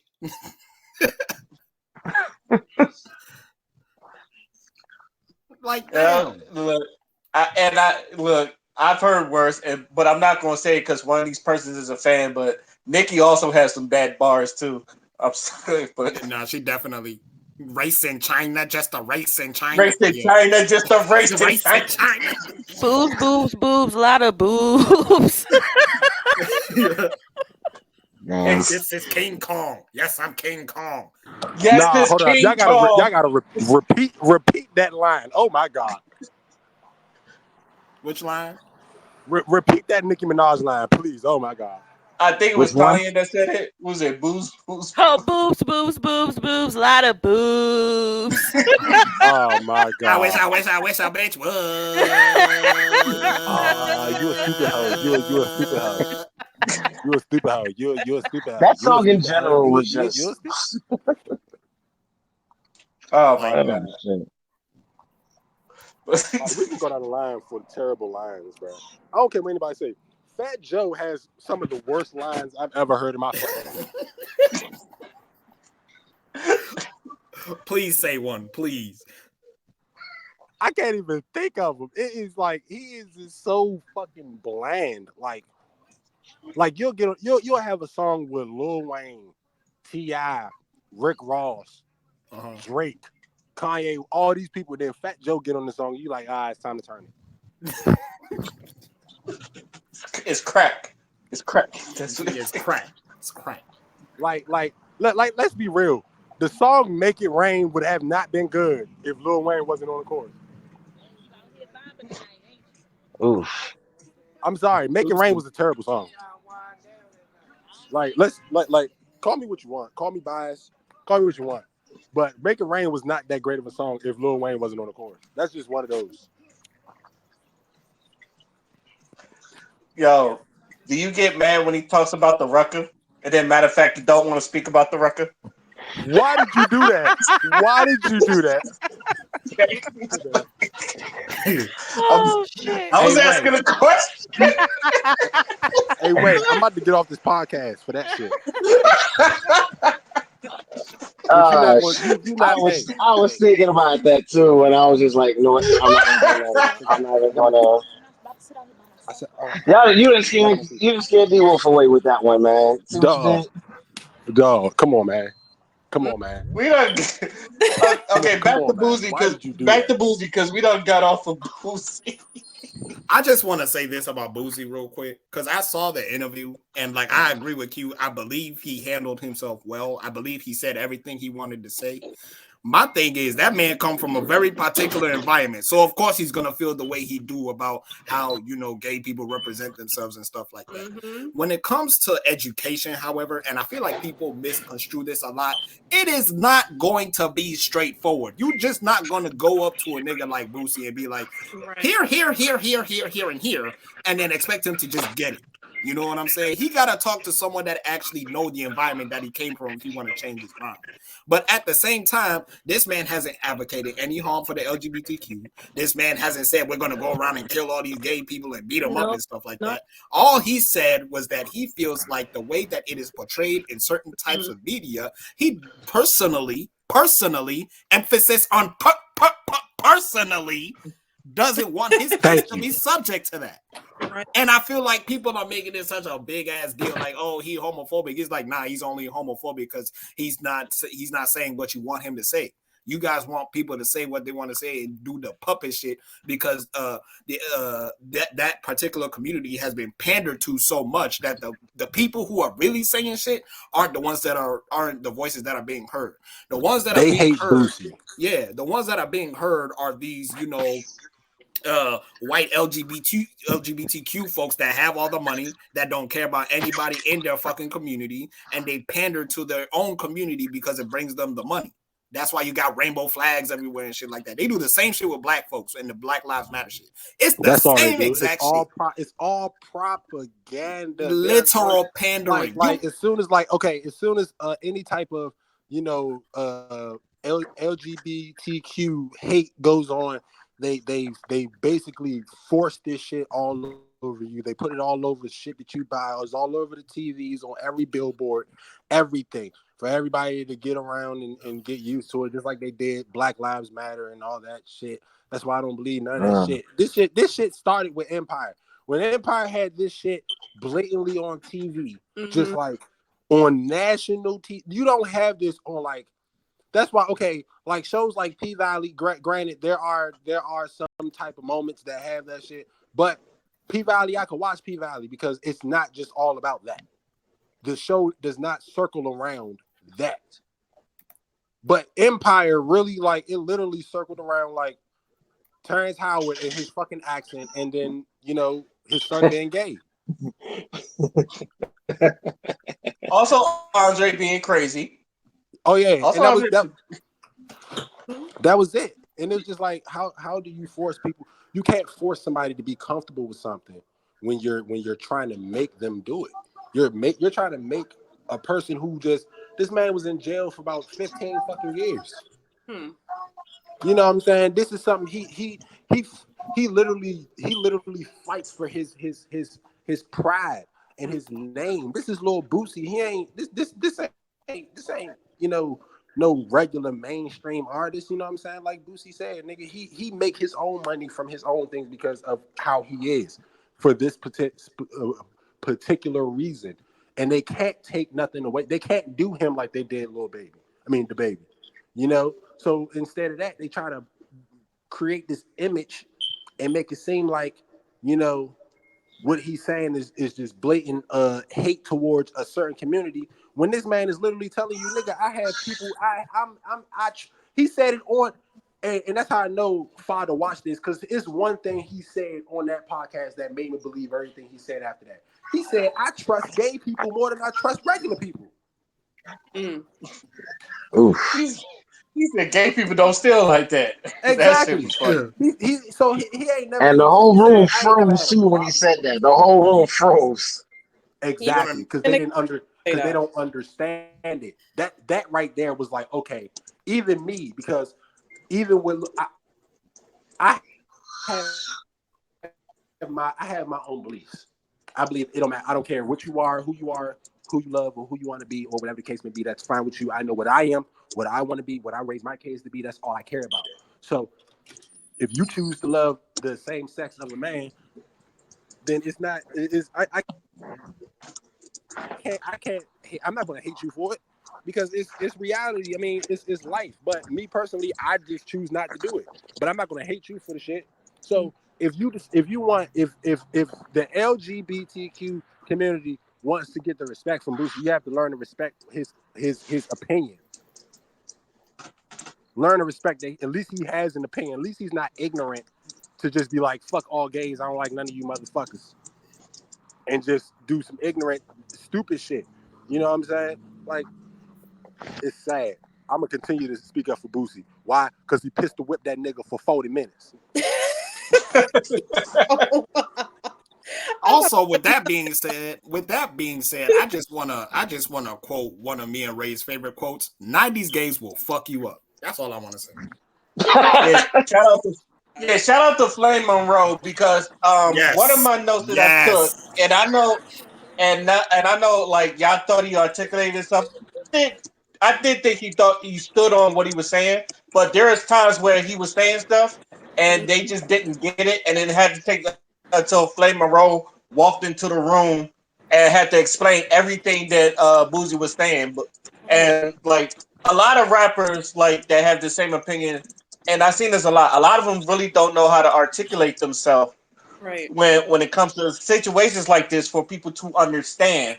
Or not to cut you off, or they don't have the platform or the power to be able to say what they want to say because they have endorsements and they have people backing them up, or people that's funding anything they do. There are maybe a part of the LGBTQ community. That was another thing Boosie was saying. He said, I was speaking for the people who couldn't say it, who wanted to say it but didn't. I was going to ask about that. Yeah, me too. You know what I'm saying? Or didn't have the power, or was afraid of what the fuck they would have to deal with afterwards for saying what they feel like. Oh yeah, because a lot of them, they're if you ain't heard about the gay mafia, them dudes is real. I don't care what anybody say. Oh, they will. They will be black. You want to talk about blackballed? It ain't no community that could blackball you worse than the LGBTQ community. Let's just be honest. It's like Dave Chappelle said, you gonna be punished for being homophobic more than being racist. I swear to God, it's sad. It's the truth. It's the fucking truth. Look how fast they tried. Look how fast they attacked Dave Chappelle for the joke he said. Even a transgender had to defend him. All they did was prove him right, though. All they did was prove him right. And the funny thing is, we talking about David Chappelle. We talking about the guy who has made the most funniest racist jokes to ever be put together about every race. Mm-hmm. And the moment he says a joke about the LGBTQ community, what the fuck happens? They try to blackball him. Like why? Why is it that every race, every other community has to have humor in their shit, but when it comes to y'all, it's all seriousness and all respect and all these other things and all this shit? Like, no, it doesn't work that way. We live in a society where humor saves a lot. Humor helps a lot. Yo, I think it just shows how much power they have, and I think a lot of them could be like very power hungry. Like even to where you probably heard a gay joke and it's probably not that bad, but to them it's like the worst thing ever and all that other stuff. So they'll try to get how dare you say something like that? Like, how dare I said it just like this?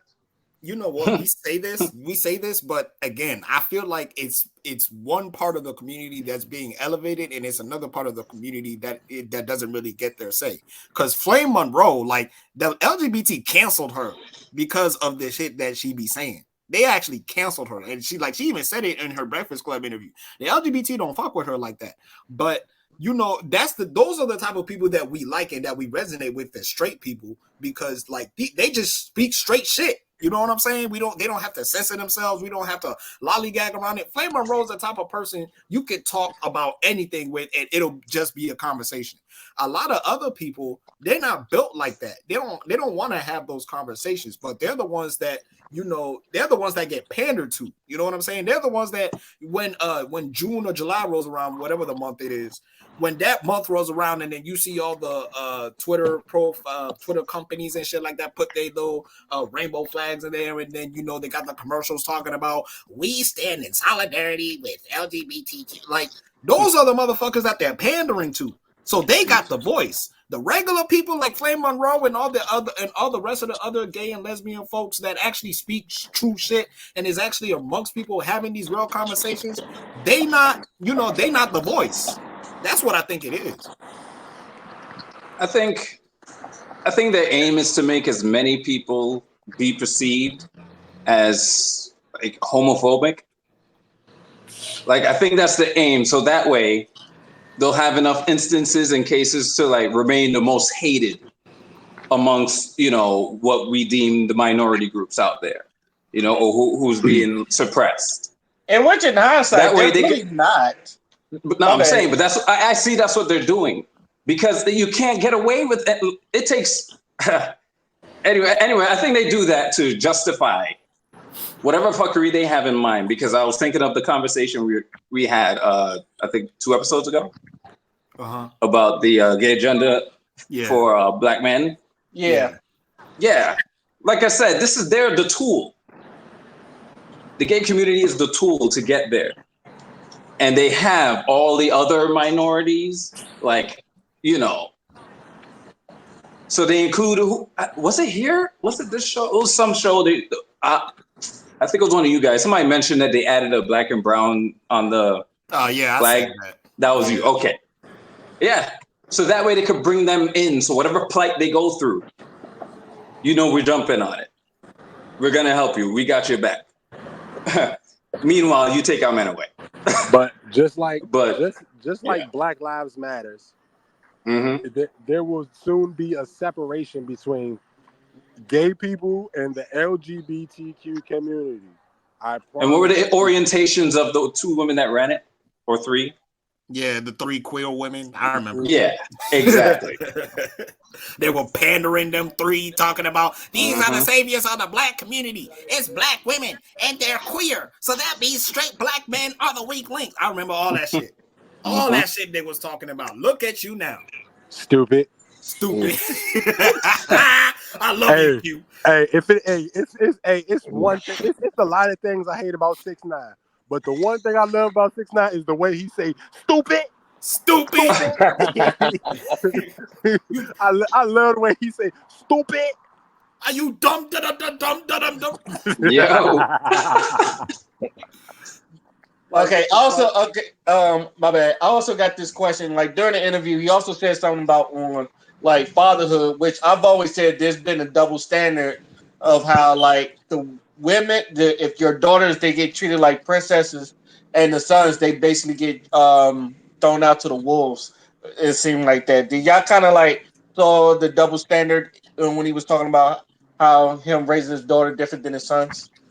You know what? That's I have interesting. I have a daughter and a son, so I understand. Same. But this one is very interesting because I feel like it depends on which culture you're raised in. It is. That one is very, because Crystal, and I know you come from a Caribbean culture, it's very different. Very, very different. Yeah. But that's why I said I believe I'm the only person here with a son and a daughter that are like of age. Yeah, both of mine are still little. Yeah, I got a 7, I got a 6 and a 7-year-old. So like I understand and I do, and I'm not proud of it, but I do sort of treat Haley different from Khalid, but that is because they both react different from certain things that I say and do.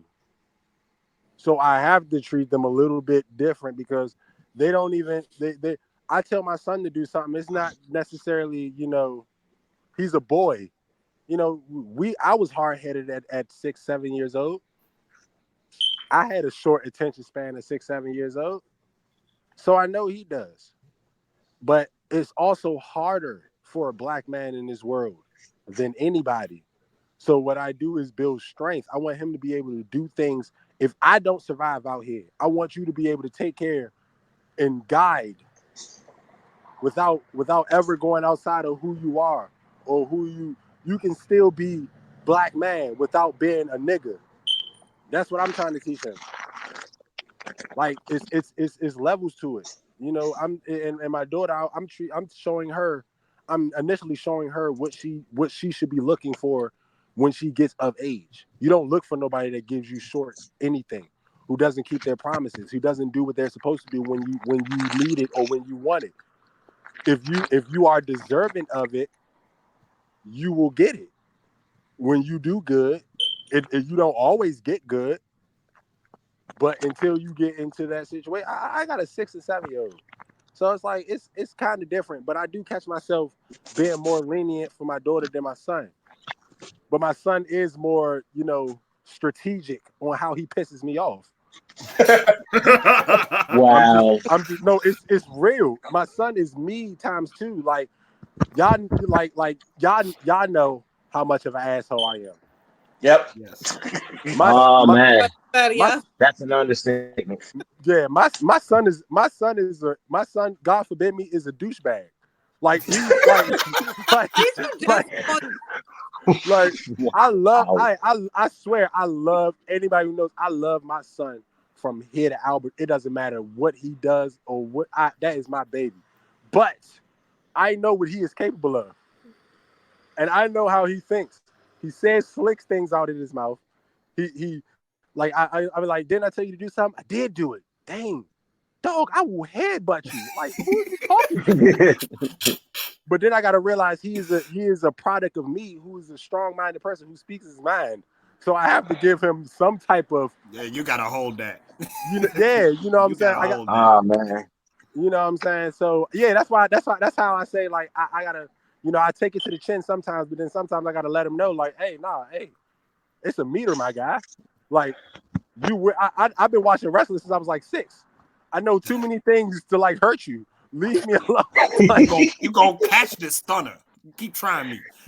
no, hey, no. See, I've found a new and found love for the figure 4 leg lock. Oh my God. Oh shit. Oh my God, my little brothers, I grab an ankle, they be like, all right, I quit. They be like, I quit. Because I do the Ric Flair, woo, do the whole spin, put the leg around, and lock that son of a bitch. And I look at him and laugh. I'm torturous. Like I've been abused. It was a Oh good abuse. man. It was good abuse. It was great abuse. It made me a man. It made I've me never heard I've discussion. never heard the term good abuse used outside of sex. But yeah, um because but bad I abuse. See, abuse is see what I mean about good abuse is because in this day and age they consider ass whoopings abuse. They consider getting spanked an abuse. They consider any type of no. physical harm as abuse. I My abuse, my abuse made me respect women. My abuse made me respect the next man unless I'm being disrespected. My abuse is to respect older people. My abuse came to respect people's opinions and people's lifestyles, and understanding that I have to mind my business and worry about me before I could ever judge anybody else. Right. That's what I mean about good abuse. Like, I got ass whoopings for shit I did that I deserved. I deserved to get my ass whooped for that shit. My father was a strategic person. He didn't talk a lot. He just looked at you. Oh yeah, Yeah, I know that. he was one of those. He just looked at Yep, you. He yep. was That he was one still, eyebrow goes up, you know. yeah, like and He my didn't father have was to still, say shit. he was still in the streets too. So, he had to like, he carried that into the household. Like, I don't do too much arguing, talking, going back and forth with you, especially if you're my child. And Hmm. I'm doing all of this for you. And that's how I raised my kids. And that's why I respect Lil Boosie as a father 10 times more than I respect him as an artist, as a person, as anything. But when it comes to his fucking kids, there is no man on this earth that I have seen that show more dedication to his kids on a daily basis than Lil Boosie has. So, any opinion, anything that he has to say about his kids, I generally sit down and listen. I know that took long for me to say, but like that overall, I'm saying, like, Lil Boosie is a great father. So him saying that is just him being honest. And I consider Lil Boosie one of the realest people to ever walk the face of the earth. Also, think about this. Like, this is why we need to like protect the nuclear family here. because a father naturally, he's going to be stern with the boy, but he's going to be like a tad bit overprotective of the daughter, right? But you have to remember, mom is there to like release that. You know, she has the nurturing side. She's got that part covered where the father ain't doing that right now. Balance. You know, but you could balance. The word you're looking for is balance. Thank I'm you. about to say it literally flip flops. Yeah, because my daughter, like it, me and my child's mother do this all the time. When we are talking about our son or daughter, she will refer to my daughter as my daughter, and I refer to my son as her son. Like it's because that's who they kiss up to. That's who he goes to his mother. He don't run to me. She runs to me. She can't stand her mother. Like it's but life. you know, in the end of all this, they both know equally. No matter how how unfair things seem and shit like that, the fruits of your labor proves that you love them. The shit that you had to go through, which is why you're always stern, which is why you're tough on the boy, all that stuff. So when the money is there and you keep that roof up over your head until it's your turn to leave, he did that. He and her did that if they both working and this and the other, but usually it's the man that's doing that part. And through that, they will know no matter what. It don't matter how he sounded or shit like that, or he didn't let me do this and the other. Fucking love me. You know? Because when that's not there, the woman has to play two parts, and that's not fair. They can't handle that. They have enough shit. All right? So you're going to put that on them. So which sometimes one sticks. Sometimes it's a part of the father because she feels like she needs to be tough in this situation. And then the relationship between the kids and her are messed up. I want to say this before you say something. Fathers, being in the street should not keep you away from your kid. Mm-hmm. It should actually be a stepping stone to create a better version of yourself, because you've generally done everything that you weren't supposed to do to teach your kid not to do. Mm-hmm. I learned from, I tell Ray this all the time. I love my father because my father gave me my father didn't hide anything from me. My father gave me the opportunity to learn from his mistakes. Mm-hmm. He didn't hide from when he did stupid shit. He don't hide when he do stupid shit. He don't hide when he make mistakes. He blatantly in front of him. Look, you see what happened to me. This is why I say such and such and such. This is why I do such and such what I do. So you don't have to deal with this. This is why you see me on the block selling drugs, even if you're not supposed to. You don't see me physically giving drugs, but you see me on the block every day, just so you can grow up and be like, I don't want to do that. The amount of sit downs my father had with me. Man. Same deal, yo. My father is my best friend, still to this day. My father's the only person that knows how to deal with me and Ray can attest to that too. Because Ray's father is his best friend too. Like it's real, man. That's why I respect Wiz Khalifa. I respect Lil Boosie. I respect a lot of these men who are fathers, bruh. Even though they're in the industry, who don't allow this industry shit to depict on being a parent. Like it shouldn't make you or break you. You should still be. Boosie is one of the greatest. I would love for Boosie to be my father. Only thing fucked up, he got bad hair grain. Wow. Only. Wow. I'd be worried. I'd be worried about what stripper he's going to try to get you here, because he probably, I don't know what hood booger sugar. I wouldn't want to inherit that voice. I wouldn't want to inherit that voice. Come on now. I don't like that. I don't like his voice. Let me tell you, it would be so fucked up. You would talk like him, so you would not want to hear his voice. You would not want to hear nobody else's voice. You'd be used to his voice by then. Right. Yeah. Fuck ass nigga, puss ass nigga. Who the fuck told you come down here? Yo, I think my favorite Boosie moment is when he cursed out Gail King. He's like, Gail King. Why the fuck did you do that? Like I know he was serious, but I busted out laughing. I was like, God. He's like, why the fuck did y'all do that? Hey, dog, that is crazy, but Boosie he's honest. The industry is made to break down and destroy the most honest, genuine people.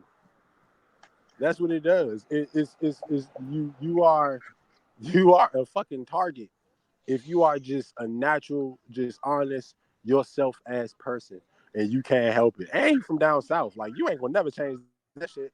He been in jail for about 10 years. That nigga gonna live life to the fullest. He been shot about 15 times. He done beat about 5, 6 murders. Like, come on, man. Come on, man. Come on, man. Come on, man. Also, That nigga, he did all that and came home and was a father. He put music out, but you see that boy, he a father. So, okay. Also, I do want to say this. Charlamagne kind of disappointed me because I feel like where there was a serious conversation going on, he had to throw a little. He was being real. I guess the word I'm gonna use Charlamagne. sassy. He's He was being being real Charlamagne. sassy. He's being Charlamagne. He was being Charlamagne, but it's like normally I don't mind people throwing jokes in there because I know I do it on the podcast a couple times, but I feel like in a serious moment where like we can actually get a conversation going, I felt like he didn't really do the good job. He also asked like the same question like 15 different times, and I just feel like and Boosie called him out on that too. He said, I don't know why you keep trying to tie that into there. So Yeah, because he he's trying to tie fucking black. I mean, he steady trying to tie black fucking when the what am I trying to say? The gangster rap into like the gay, you know, persona Trying that's to being compare the shown. two. Trying to Yeah, compare the two. he's steady trying yeah, to and compare it to I do have a little I do have an opinion about that.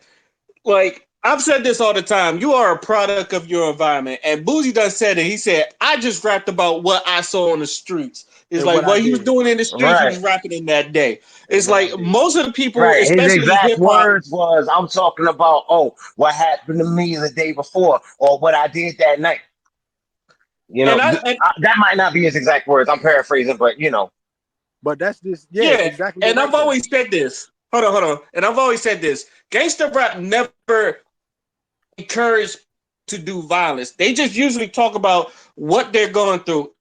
I've always said this: if the environment was different, like if they was living in suburban, like where no crime is there, I'm pretty sure Boozy wouldn't be rapping about that if he was from a suburban. It's like if he was from Beverly Hills, he'd probably be talking about going shopping and all that other stuff. And He wouldn't plus, be if you he really wouldn't be didn't around. like gangster rap like that, there was other raps like conscious rap, like Common, or like I don't know if y'all know this rapper named Kyle. That dude rap around regular stuff, but I don't think no one here ever heard of Kyle. But exactly what I'm saying, I like seen him in that when the low white budget movie. It was terrible. I like Tiana Taylor in that, but that was just me. But I know what you're talking about. I like Tiana Taylor in I feel like anything. same here. And then it's like, what was I saying? White when the '80s, like all the rock stars, they was talking about drugs, sex, and rock and roll. It was just like it's like But that's what they were doing.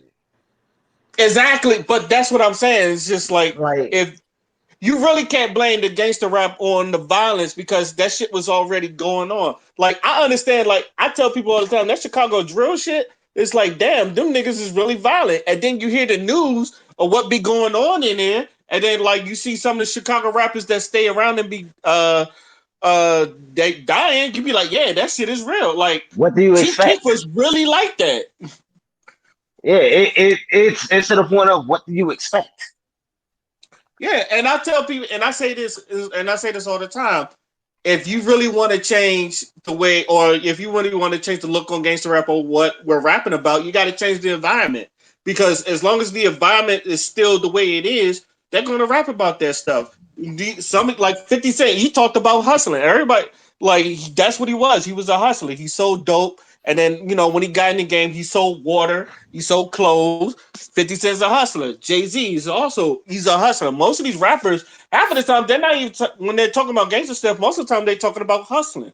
Like especially if they was in the drug dealing business. most of that is about hustle, not really encouraging people to sell drugs. They usually encourage you to hustle. That's why Jeezy was very important when you talk about thug motivation. It's more or less it's like get a hustle, get money, and all that other stuff. That's basically what. And I think he tried to articulate that, but a lot of people looked at that as the violence in hip hop, which I feel like has always been unfair.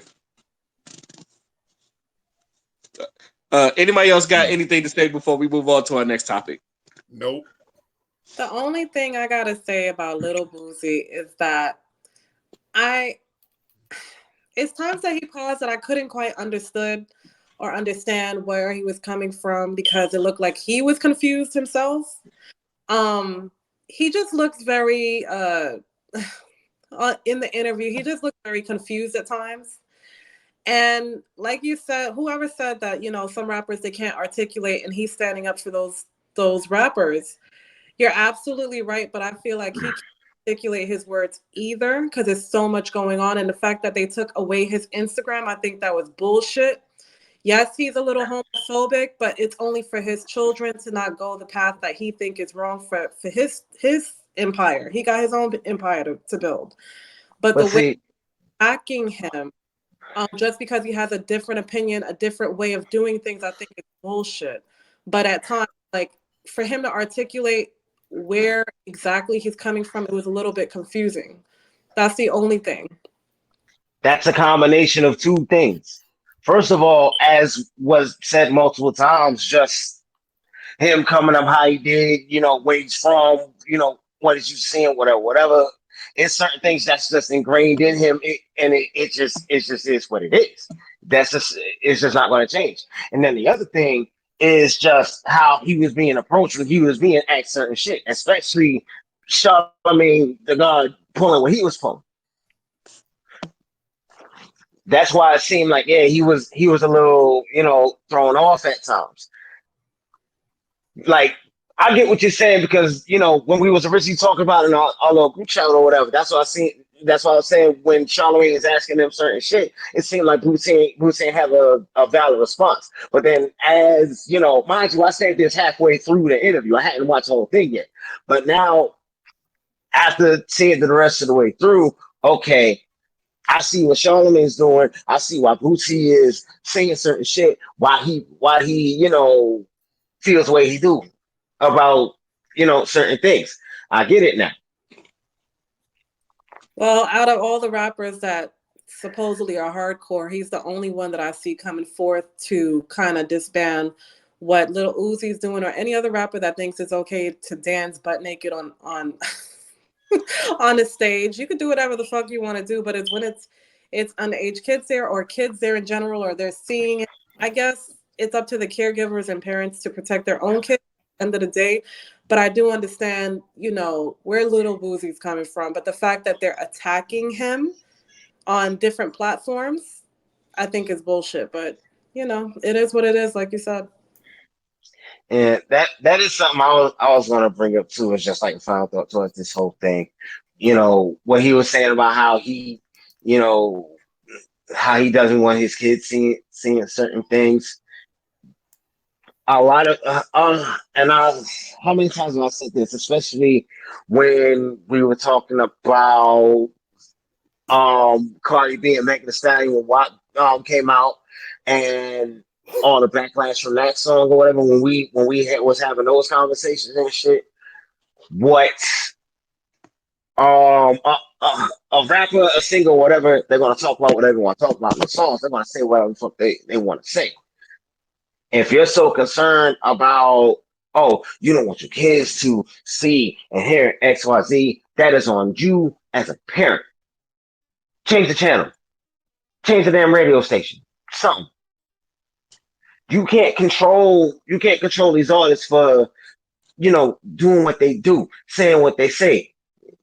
There's no controlling that. You can try to get them banned, canceled, whatever, but in this day and age, it's gonna go next to nowhere.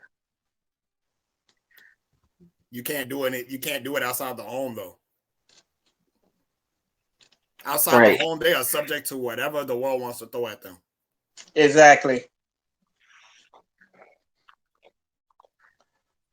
Also, um, I say this as a joke, but it kind of shows that usually when people talk about the LGBT, usually that's why like it's usually the conversation between the gay man and the straight man is like usually they try to bring lesbians in there and all that other stuff, but it's usually like, oh, well, you would like to see two girls kiss and then two boys. It's like, of course, he's a man attracted to women.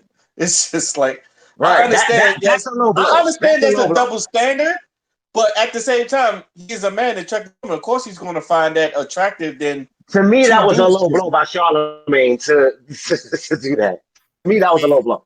I mean, that's not. I don't feel like that's a double standard. That's just nature. I Right. would love to see two girls kissing because I'm attracted to women. Right. Exactly. That's why I said that was a low blow. It's purely for the fact that I'm attracted to women. You know what I'm saying? But it's not like, oh, That is the exact reason why that was a fucking low blow. you know what I'm saying?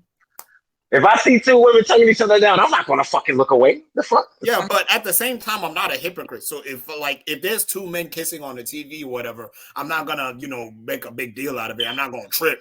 You know what I'm saying? I'm just gonna Right. I'm not gonna throw a fit, but I'm not gonna watch either. The fuck?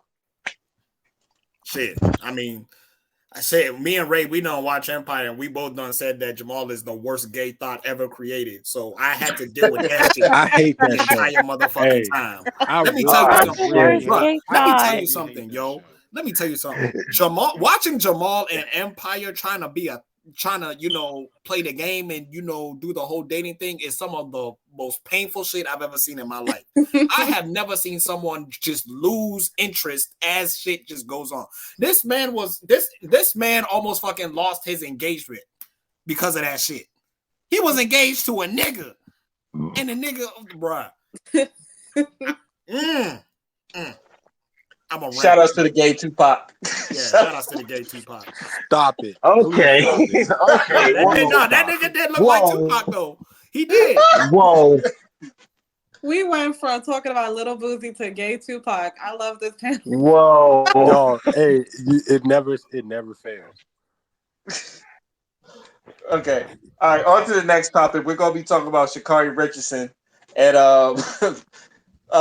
if you are a Jamaican, then you have been clowning Sha'Carri Richardson for becoming dead last at the race, and a lot of people kind of like been getting at her because a lot of people feel like she should have been humble for coming in last and all that other stuff, and then like going at other people like Allison Phoenix that was giving her encouraging moments and like she was kind of dissing her. But how do y'all feel about what's been going on with Sha'Carri Richardson? Can I start? I want to start. Yeah. So Go ahead. First off, can we just talk about how fine that girl? That girl is fine as a motherfucker. But anyway, How did I know he was? Facts. But see, I'm gonna actually defend Sha'Carri. Y'all have to remember, this is a 21-year-old girl with one of the fastest times recorded in track history. Mm-hmm. Yeah, she's not up there yet, but the way she is doing shit, she's gonna be up there soon. So I don't mind the fact that she talks shit because again, look at the environment that she came from. Most girls her age at that type of environment, they get beat down by this world. That girl has a gift and she is showcasing it. And so what? She talks shit. So what? She smoked weed. A lot of us do that shit. You know what I'm saying? So right. I feel like people put these expectations on her. Like it's like this one tweet said, y'all gonna project your low self-esteem on Sha'Carri Richardson. Y'all do this with almost every single athlete, and I'm paraphrasing. Like, every single black woman that just come up. They did this with what was her fucking name? Because she started getting real popular. The name escapes me, but anyway. What did she do? I don't even remember. But anyway. Damn. Like this is this girl has so much confidence in herself. And I believe that confidence, like, when you a black person that got confidence, nobody like that shit. Nobody like a nigga with confidence. The world don't like it. They're always trying to push you down. So I'm seeing people, tear this girl down and, making memes of her and shit. And I'm like, I mean, yeah, don't get me wrong, it's sports and it's competitive. So, motherfuckers gonna talk shit. And if you don't perform, you're gonna hear it. But some of the vitriol that I've been seeing, you know what I'm saying? Just like, oh, she disrespectful, oh, she this and that. Not you coming for her character. Like, all she did was one track. This woman's mother just died. You know what I'm saying? So she wants to feel herself by all motherfucking means. And another thing is, yeah, I've seen like she liked the tweet. It went viral. Like she liked the tweet that was talking shit about Jamaicans or whatever. But again, Americans and Jamaicans, they banter a lot, especially when it comes to track and the Olympics. They always banter. As a matter of fact, black people as a whole, we fucking banter. That's all we motherfucking do. You go on Twitter, you type in something that has anything to do with anything competitive, and there's going to be motherfucking banter. Africans fucking do it. Caribbeans do it. Black Americans do it. Like, we all do it. We banter like a motherfucker. It's a sport. Of course she's going to talk shit. Duh. But as soon as, okay, yeah, she got last place. But did you know who she got last place to? Some of the fastest women in this world today. She got last place in a race with the fastest women in the world. And y'all talking shit? No. No. So, I mean, I support Sha'Carri. I still think she's doing an amazing job. Yeah, you got last place, but that last place is grounds for you to get a first place in the near future. I'm pretty sure every girl that was in that race got last place in one of their races. So, hey, I'm watching Sha'Carri, and I'm proud of that girl, and I just want to make that public. Sha'Carri Richardson, I love you, and I love you. May I piggyback off you real quick? Go ahead. First of all of the greats at whatever sport, whatever, field they're in, art, music, whatever the case may be, they failed at some point. That's how they got better. Except LeVar Ball. Okay. Okay. Hey, I'm trying not to he laugh. lived through his sons. Okay. He lived through his sons.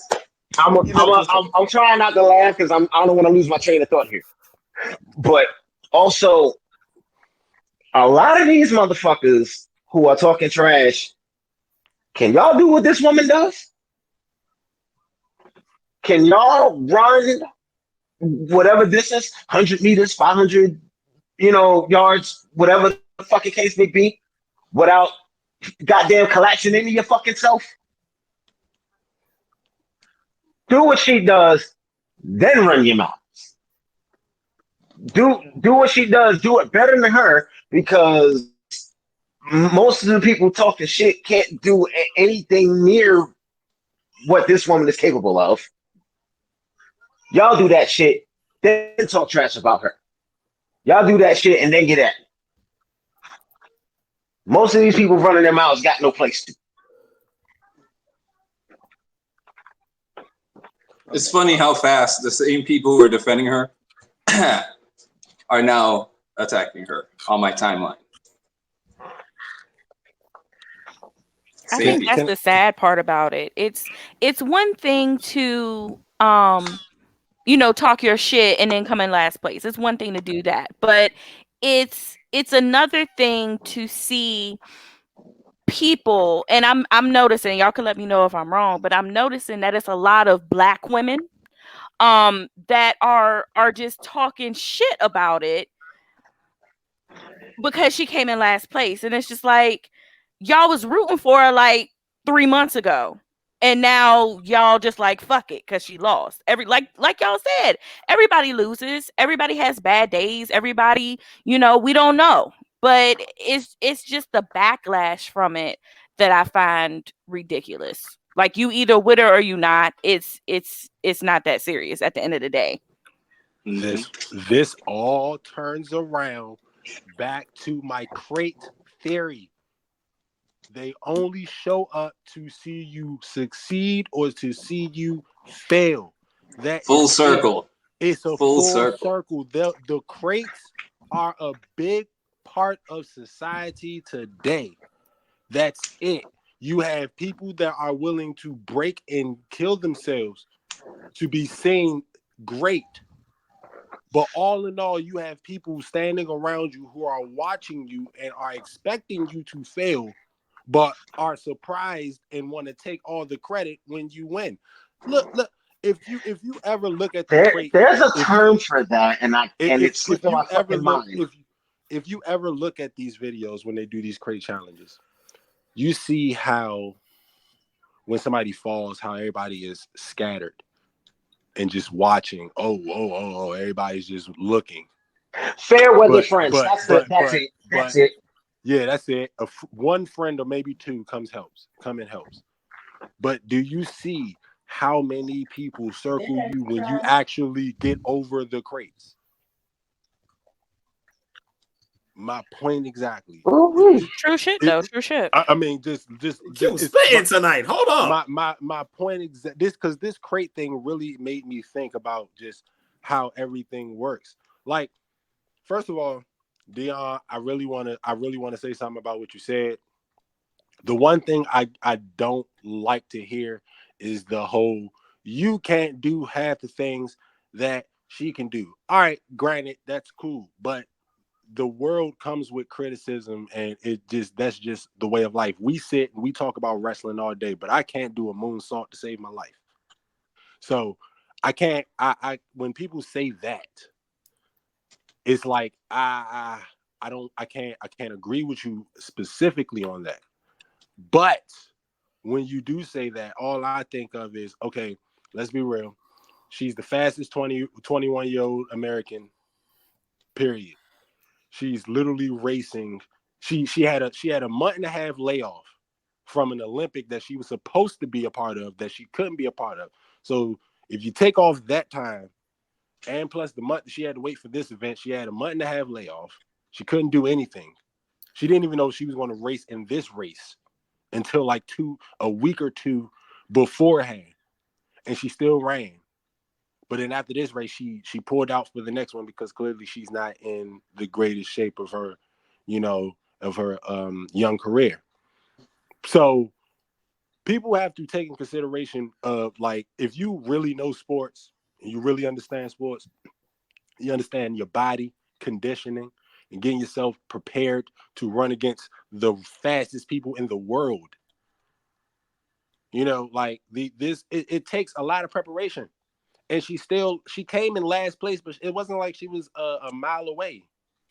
It just looked like she just didn't have the leg power that she usually has. She didn't have the adrenaline that she really usually had at the end, and it happens. People lose. People don't. It happens in life. It just does. It's just people are so quick to attack each other because we didn't do what everybody. Because everybody's seeing her win, they're like, oh, that means you can win them all. But as soon as they lose, it's like, oh, you're human. Like, kill, kill, kill. Oh, you're just one of us. Oh, you're nothing. Like, it's like we're so thirsty for a hero that when somebody fucks up or when somebody's not perfect, we kill them. We disband them. We disown them. We don't want nothing to do with them, or we talk about them and bash them as if they don't have feel like they're not human. Like they don't have bad days. Like they don't wake up not feeling it. But she just like, I'm gonna do it for my country because I still gotta run. You don't think about that. We never think about that. We never think about that. That's why I say this society. I'm glad this crate thing happened because this is just proving how much we are against each other than we are with each other. It's sad. It's just it irritates me. Sha'Carri, you are the shit. I don't know how to pronounce your name, but you are the shit. Sha'Carri. It's You Sha'Carri. was look. I tell y'all, I've been watching her since she was a sophomore in LSU. She was this fast in LSU, like fast. So I've generally been following her and just seeing her progression from college to now. So like I always knew she was a little firecracker. She got what 4-inch nails on her fingers and in a color wig. What the fuck you expect her to do? The Jamaicans probably talk shit too. Y'all just don't understand what they're saying. Oh, it's in patois. Trust me. Like let's just be honest. Y'all just don't follow her. but they embrace that type of competitiveness. That's it's called a sport. When you are one of the best in the world, she wasn't qualifying for this race. She was in this race. So clearly she was the best 10 people in the world. So what? Like y'all people don't understand. This is she has the right to talk shit. She can say whatever the fuck she wants. She's one of the 10 fastest women in the world. No, you can't beat her in the race. There's only 9 women who can talk shit to her right now. Those are the 9 people that should be talking shit to her. If you are not none of those 9 people that came in 9 places before, then you have no conversation. If you are not rooting, if your country, we lost as a country.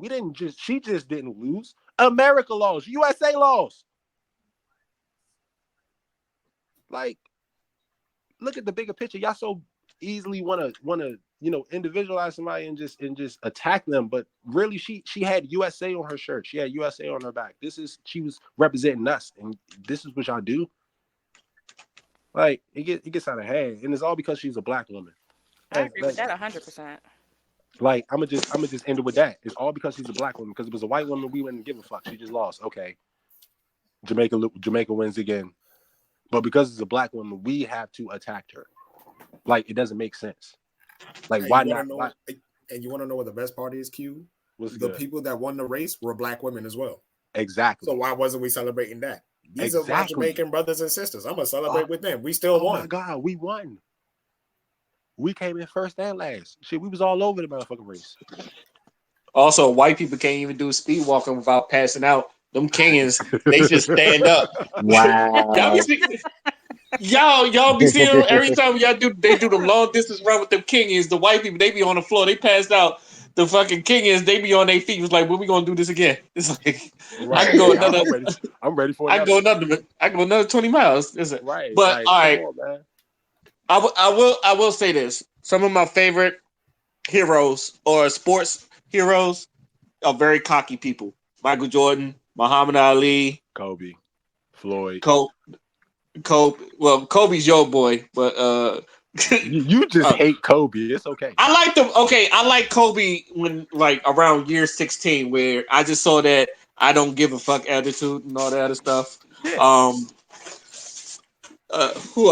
And to a point, Floyd, because he. Oh yeah, I love Floyd. Yeah, it's like because I was one of the only person in a school where it's like half of them Latino and all of them wanted Oscar De La Hoya to win, and I was the only one there talking about Mayweather, damn near getting in fights over Mayweather. But I will say this: like, I love Sha'Carri Richardson's cocky attitude. Like I said, I like cocky Ric Flair, all that, The Rock, Stone Cold. I love cocky motherfuckers. Roy Jones. Yeah. I like Roy Jones too, except when he raps. So, but yeah. Y'all must have I was trying to forget about that shit. And the most cockiest person in the world is my man, Soulja Boy, man. I'm trying to tell you. That boy bought Atari. Yep. On Atari. All right, with that, I'm pretty sure that was the bunk, but no, we all deal. But anyway, what I do want to see her get better from this. What I took from it was like, damn. What I took out of this race is, damn, them Jamaicans are really fucking fast. That's the first thing I took out of that. It's like, because I wasn't expecting her to get in dead last, because I knew like at least 2 of them were really fast. I think one of them name is Elaine, and I forgot the other Jamaican. Them 2 are really fast, so I thought she'd at least get 4th. I was not expecting it. It's one with green braids that just dust boots. Like, it's just like, goodness gracious. Your feet ain't hot. I wasn't expecting to get first because I knew them Jamaicans was fast. At least 3rd or 4th. I wasn't expecting last, but one thing I will always say, and I hope she does this because I seen all greats do this. When they lose, they get better and they get to a point where you can't fuck with them. That's why Jordan talked the way he did. Like Jordan would call people little bitches, or like if you were shorter than he call you a midget. Like I seen him talk shit to Patrick Ewing and all that other stuff. I like seeing Sha'Carri Richardson talk shit, especially she's like, I'm not done. It's not over. It's like I thought that was cute what she was doing. But I do. She's 21. Yeah, she's 21. I know me. You know me. Like Q knows when I play 2K or like anything, I be talking shit. I love that about you, Ray. By the way, Hey, when we was playing NFL Blitz, that shit was fun. That shit was fun. No, the greatest. I don't care what anybody say. Ray is the greatest commentator for game. Oh my god! Like playing 2K with Ray, and he get Dale Curry. It's just like, oh my god! Oh my god, not Dale Curry, Bruh. Oh my god! Bruh, side note, Q, be glad we're not playing 2K right now, and I have Dale Curry because I'm saying fuck my wife. hey, fuck his wife. Fuck my wife. Who over here trying to fuck my wife? That's been the whole. I'm gonna divorce you. He's like it's just in the nature. Like talking shit is just it's called being competitive. That's what puts fire up under your ass when you LeBron. I hate LeBron James, but when LeBron James gets mad, oh my god. Yeah, that's another mode, Like, and that's the same thing. It's like I think everybody got that competitive nature where they're just like is in them. Like you got that, like you want to be better than the person, and you can see it. But it's like I think she's only 21, so she got so much time where she could be the fastest. One thing I did not like the way she got at Allison Phoenix, because Allison Phoenix showed her nothing but love, and she kind of like brushed off. I did not like that. But everything else, everything else, that is cool. And probably because I love Allison Phoenix, because that girl bad herself. Like, basically starting her own company because he didn't want her and all that other stuff is just like, I don't know. That's more or less of respect your elders thing. And that's more of a respect to the elders. Because I understand, like, young dudes can be cocky and all that other stuff. And sometimes an old person got to sit them down and all that other stuff. I feel like, But that's I think it was just in the moment that happened. I think if she showed a little, maturity and apologized, that everything would just blow over with that situation. I think it was just spur of the moment. It was just when you lose, bro, it's just and like you just oh man. I know when I lose, I'm not happy at all. On the panel, how many people think that there's always been a rivalry between Caribbean women and American women? And what? A rivalry between American women and Caribbean women. Oh, for sure. All right. Black American women going against Jamaicans, and I've been to a lot of dance halls. And let's just say that I have a lot of Jamaican women friends. They don't talk much. They show action. Okay, so when you got Sha'Carri, who's talkative and should not be humble, because to go against Jamaicans, you have to have a sense of pride in yourself. You can't have somebody in your ear bigging you up. You got to big up yourself. So at the end of the day, she did right. It's just her sportsmanship sucks. She shouldn't be humble, but at the same time, it's kind of like, just admit when you're wrong. I get it. You lost. It's a lesson to learn from this. You might have underestimated your competitors. And then she's had a rough, I'm not giving an excuse. She's had a rough fucking 6 months of trying to get to the Olympics with all this backlash about the weed and stuff. But at the end of the day, I think it stems from just, the turmoil of American women versus Caribbean women. It stems from there.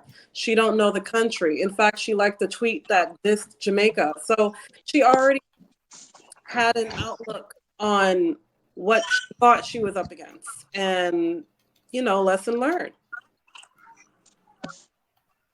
That's all. 21 years. all right. Any last word before we move on to our final thoughts? I love you, Sha'Carri. All right, we're gonna go with our final thoughts. And Tonya, I know you watched the podcast, so you know how final thoughts usually go. You get to say whatever you feel is on your mind, and as your final thought. So, with that being said, we're starting with you first. Ooh, okay. Well, I guess first off, I'd like to say, thank you for inviting me. You guys are awesome. This has been so much fun. I hope to get another invitation soon.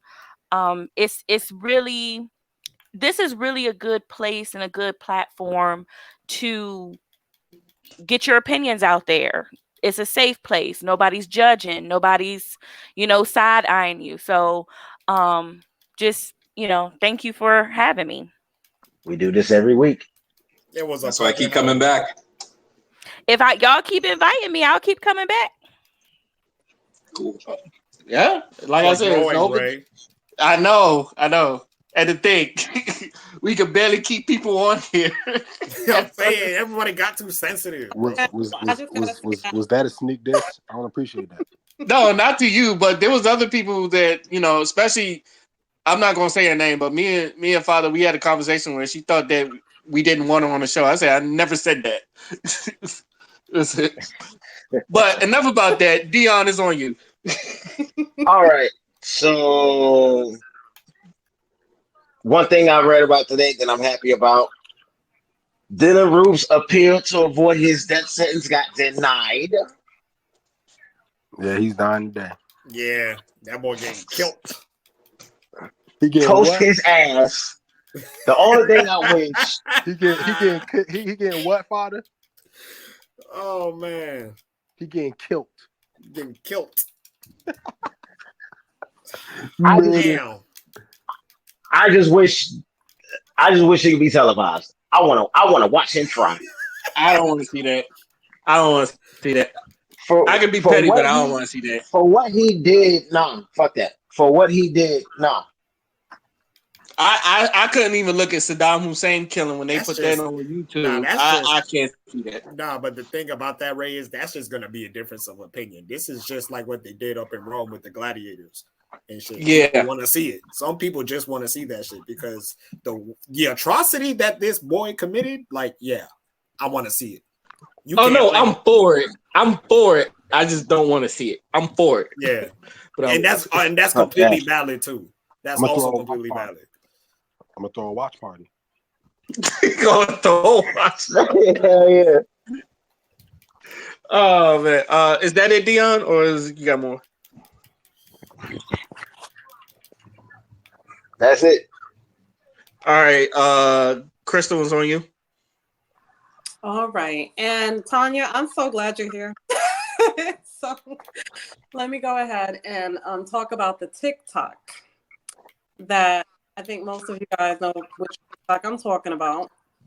But I listen to some older woman on TikTok encouraging younger women that in order to be a grown-ass woman, you are allowed to fuck anything and do anything and live your life. So basically, just doing whatever you want is a form of femininity and freedom.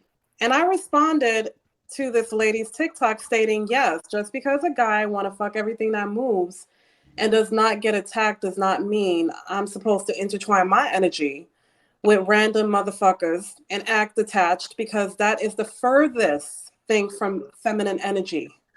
Does this play off of the incident that I got into a while back and I had you joining with me on putting these bras in their place? Yes. So some little girl came indirectly to me, cowardly, telling the creator to remove me. So she basically called me a pick-me bitch. I read that. That's new to me. I said, this is interesting. I said, for anybody that thinks like this, basically this message is for that person. If being a pick-me bitch means not supporting toxicity that is geared towards the destruction specifically for Black women and degrading the Black men, if being a pick-me is not fucking any man that comes my way just because I'm young and speaking with substance, I'm a pick-me, speaking directly to whoever I have a problem with, because that's what being a grown woman is about. If being a pick me bitch is having morale and not following the sheep that agree with everything that is created to destroy the little sanity I have left for humanity as a Black woman, so be it. I will definitely be a pick me bitch because you definitely picked the right one. Yeah, she better run. Hey. That was fire. That was fire. Hey, I He posed just this cut a question. promo on us. Oh Don my God. DeMarco, Don DeMarco, DeMarco, DeMarco. Hey, That's I that shit. posed this That's that shit. question That's that shit. in the comments of the TikTok and questions. I'm gonna ask it here. As women, why would you trust a nigga who you don't know where his dick's been? Why? Huh? That was that you wanted cricket, you got it. But it's a legitimate question. A question that can't be answered. This is probably going to be a catchphrase from now on because I've said this before, but God bless you, Crystal. Hey, God bless that is going to be the catchphrase for her. That's going to be the God hashtag God bless you. God bless you. God bless you, Is that it? Is that it, Crystal? That's it. All right, cue the reach God is on you. I know something y'all didn't talk about. They overturned the OnlyFans thing. Oh man. Was it overturned or did they say they delayed it? Nah, they Yeah, it's overturned it. suspended. Or Then they some shit. suspended it. So Yeah, so they all still- you women who started to panic because you ain't getting that money no more, false the fuck alarm. That just tells y'all need to find another hustle other than just doing that. That shit ain't gonna do nothing for you because eventually it's gonna get outplayed and you ain't gonna have no type of source of income. If you would have seen how many motherfuckers complained about that. And then how fast it got overturned due to the complaints from the content creators. Like, if you're gonna be a porn star, just do it. Like if you just go be professional, go do it. Like it just doesn't make sense.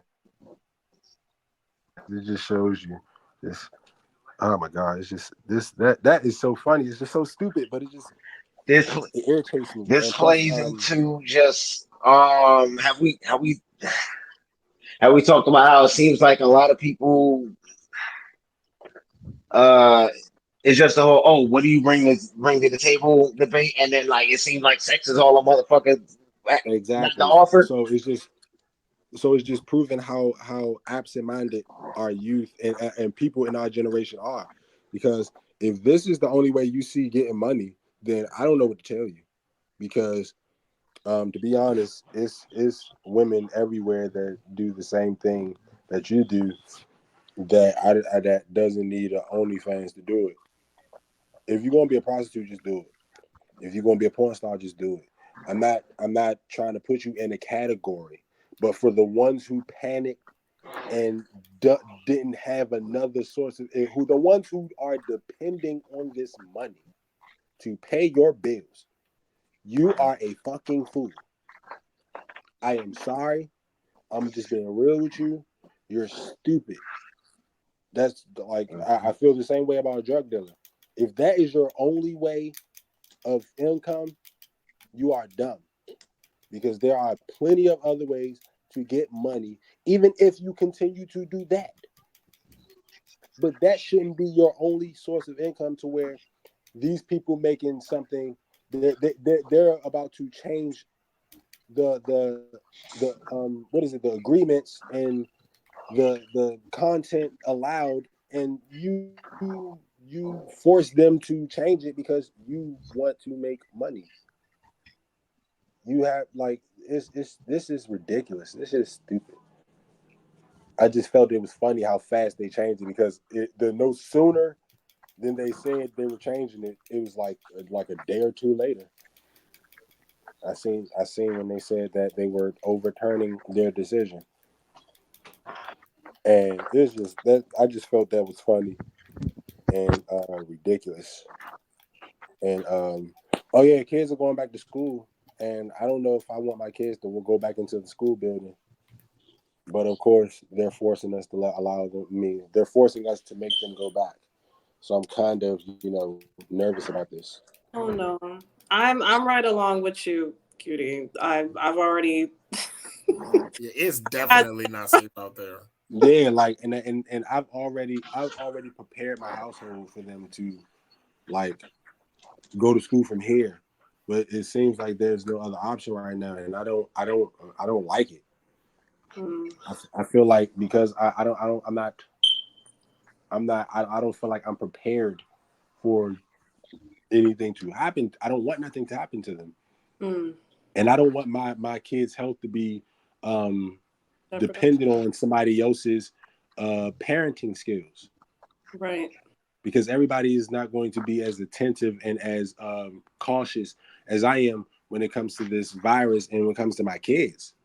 right. And it's not fair. It's just stupid. I feel like there should be an option.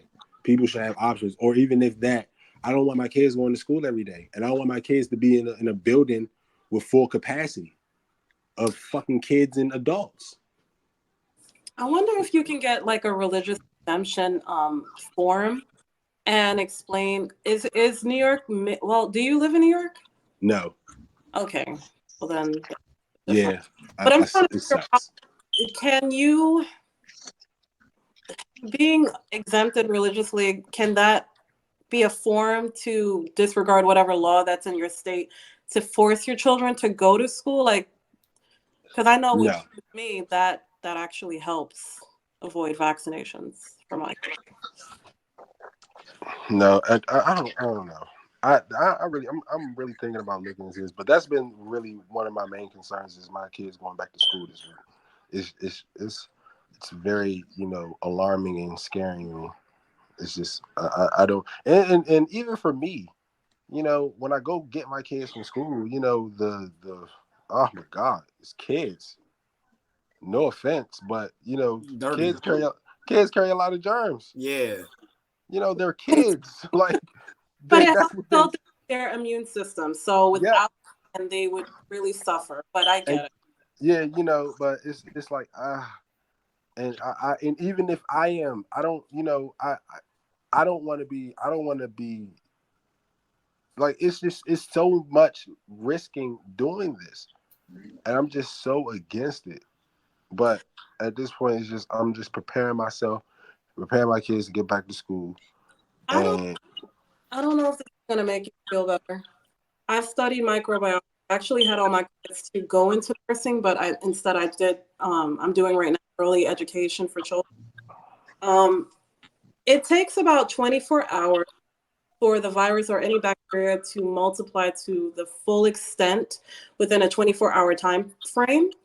So if you are forced and you feel like you have no other option, I would say keep the Lysol by the door, have your kids have a system down to strip down all the way down and put the clothes directly into the washing machine. If yeah, you have a steamer, okay, make sure that thing is always filled with water so that you can steam your kids' book bags or whatever have you that can't go into the washing machine, and you'll be fine. You'll yeah, feel like you have order when it comes to this fuckery of the pandemic. You'll have your system ready. So if anything comes on them, it takes 24 hours for it to set in and for that to be effective. yeah. Well, thank you. I appreciate that. And Ray, I still got John 3L. I still have John 3O as well. Hey, and I don't want to say this, but I kind of think Tay Rock beat Geechee Gotti. I'm sorry, what? I kind of think Tay Rock beat Geechee Gotti. I gotta watch Geechee, that battle again. Geechee's first was like that was probably his best first round I ever heard him do. But he kind of like he wasn't like his third was short. His second didn't hit that much, and I felt like even though I feel like even though Tay Rock's first round was his best round, I felt like he stayed at a steady pace. I'm not sure. Maybe I need to go back and listen, but I'm not really sure yet. Oh, did you see Daylight versus that kid, that rapper kid? Dang, what is his name? Oh my god, it was on ARP. I mean RBE. I can't think of the damn name. Oh, King Los. Ray. Goddamn Jesse. It's always the beginning for Father and the end for me. But can you hear me? Yeah, I get you now. Did you ever see Daylight versus King Los yet? I just watched that this morning. I gave it a Daylight. Thank you. That's all I wanted. That's all I wanted. King Los did his thing, but Daylight is on another. He's on another stratosphere. We need Daylight versus Loaded Lux tomorrow. I think we're gonna get him versus K-Shine first, and that one. Oh, he's going to. Oh my God, he's going 3-0 K-Shine. I don't think so. I don't think so. I'm sorry. Daylight has been on another. I like this Daylight. I do too. I love this Daylight. Oh my God, like. But I don't know. You right. K-Shine is K-Shine. Yeah, I feel like K-Shine has something on that sleeve. We're gonna have to do a battle rap thing tomorrow, or sports and battle rap or something. We gotta do something. I got you. That's it. Is that AQ? Yeah. All right, D-Wolf is on you. First off, sorry I was late today. I was coming home from work. Mine's going to be short. They live, we sleep. And that's it.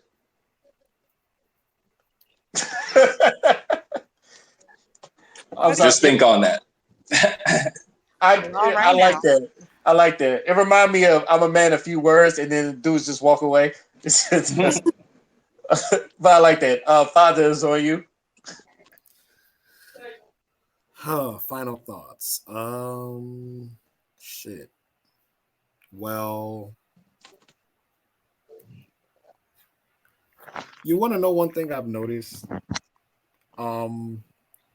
With everything that's like going on in the world, I feel like people are now really understanding what's going on, and I think it's just a beautiful thing to see.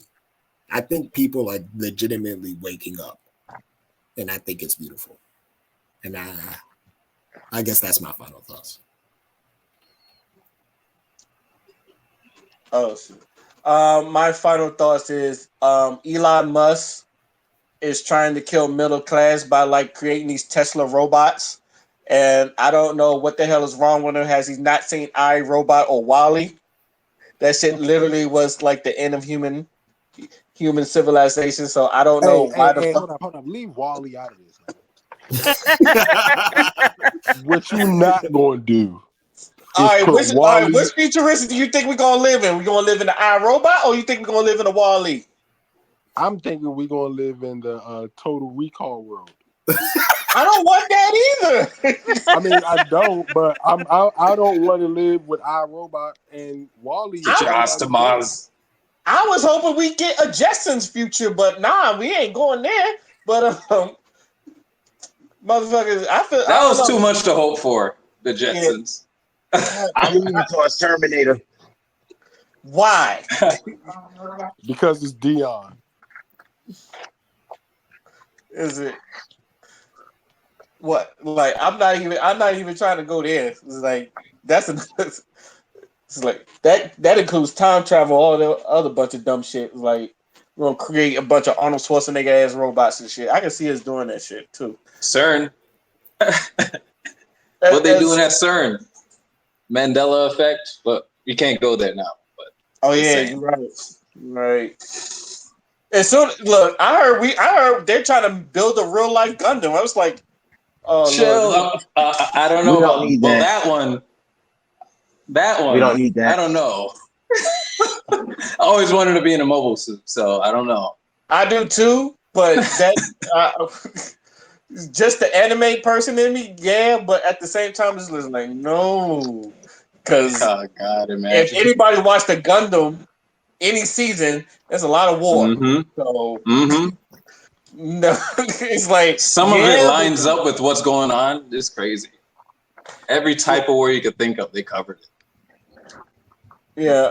I don't know about anybody else, but other than that, I don't like the way that he's trying to build these robots. If you, especially the way, like especially how this pandemic is and the population is and all that other stuff, I feel like this gonna be the next step with uh them trying to put in robots into regular civilizations. They're already trying to get people not to work with the kiosks and like the fast food stuff and the um pay as you go toll lines and all that other stuff like and more or less like mechanical anything that's run by machines now. So I would advise if like we need to put our kids into like STEM science or some shit like that because obviously it's going to be a day where everything that we used to do by hand is going to be run by robot.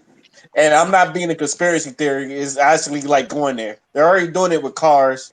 They're already doing it with fast food places because I know a couple of McDonald's got like kiosks where all you got to do is just order your drinks at the kiosk and like you get to pick up your food. Mm-hmm. And also, one thing, and I do want to say this about the fatherhood thing, and I'll just get off.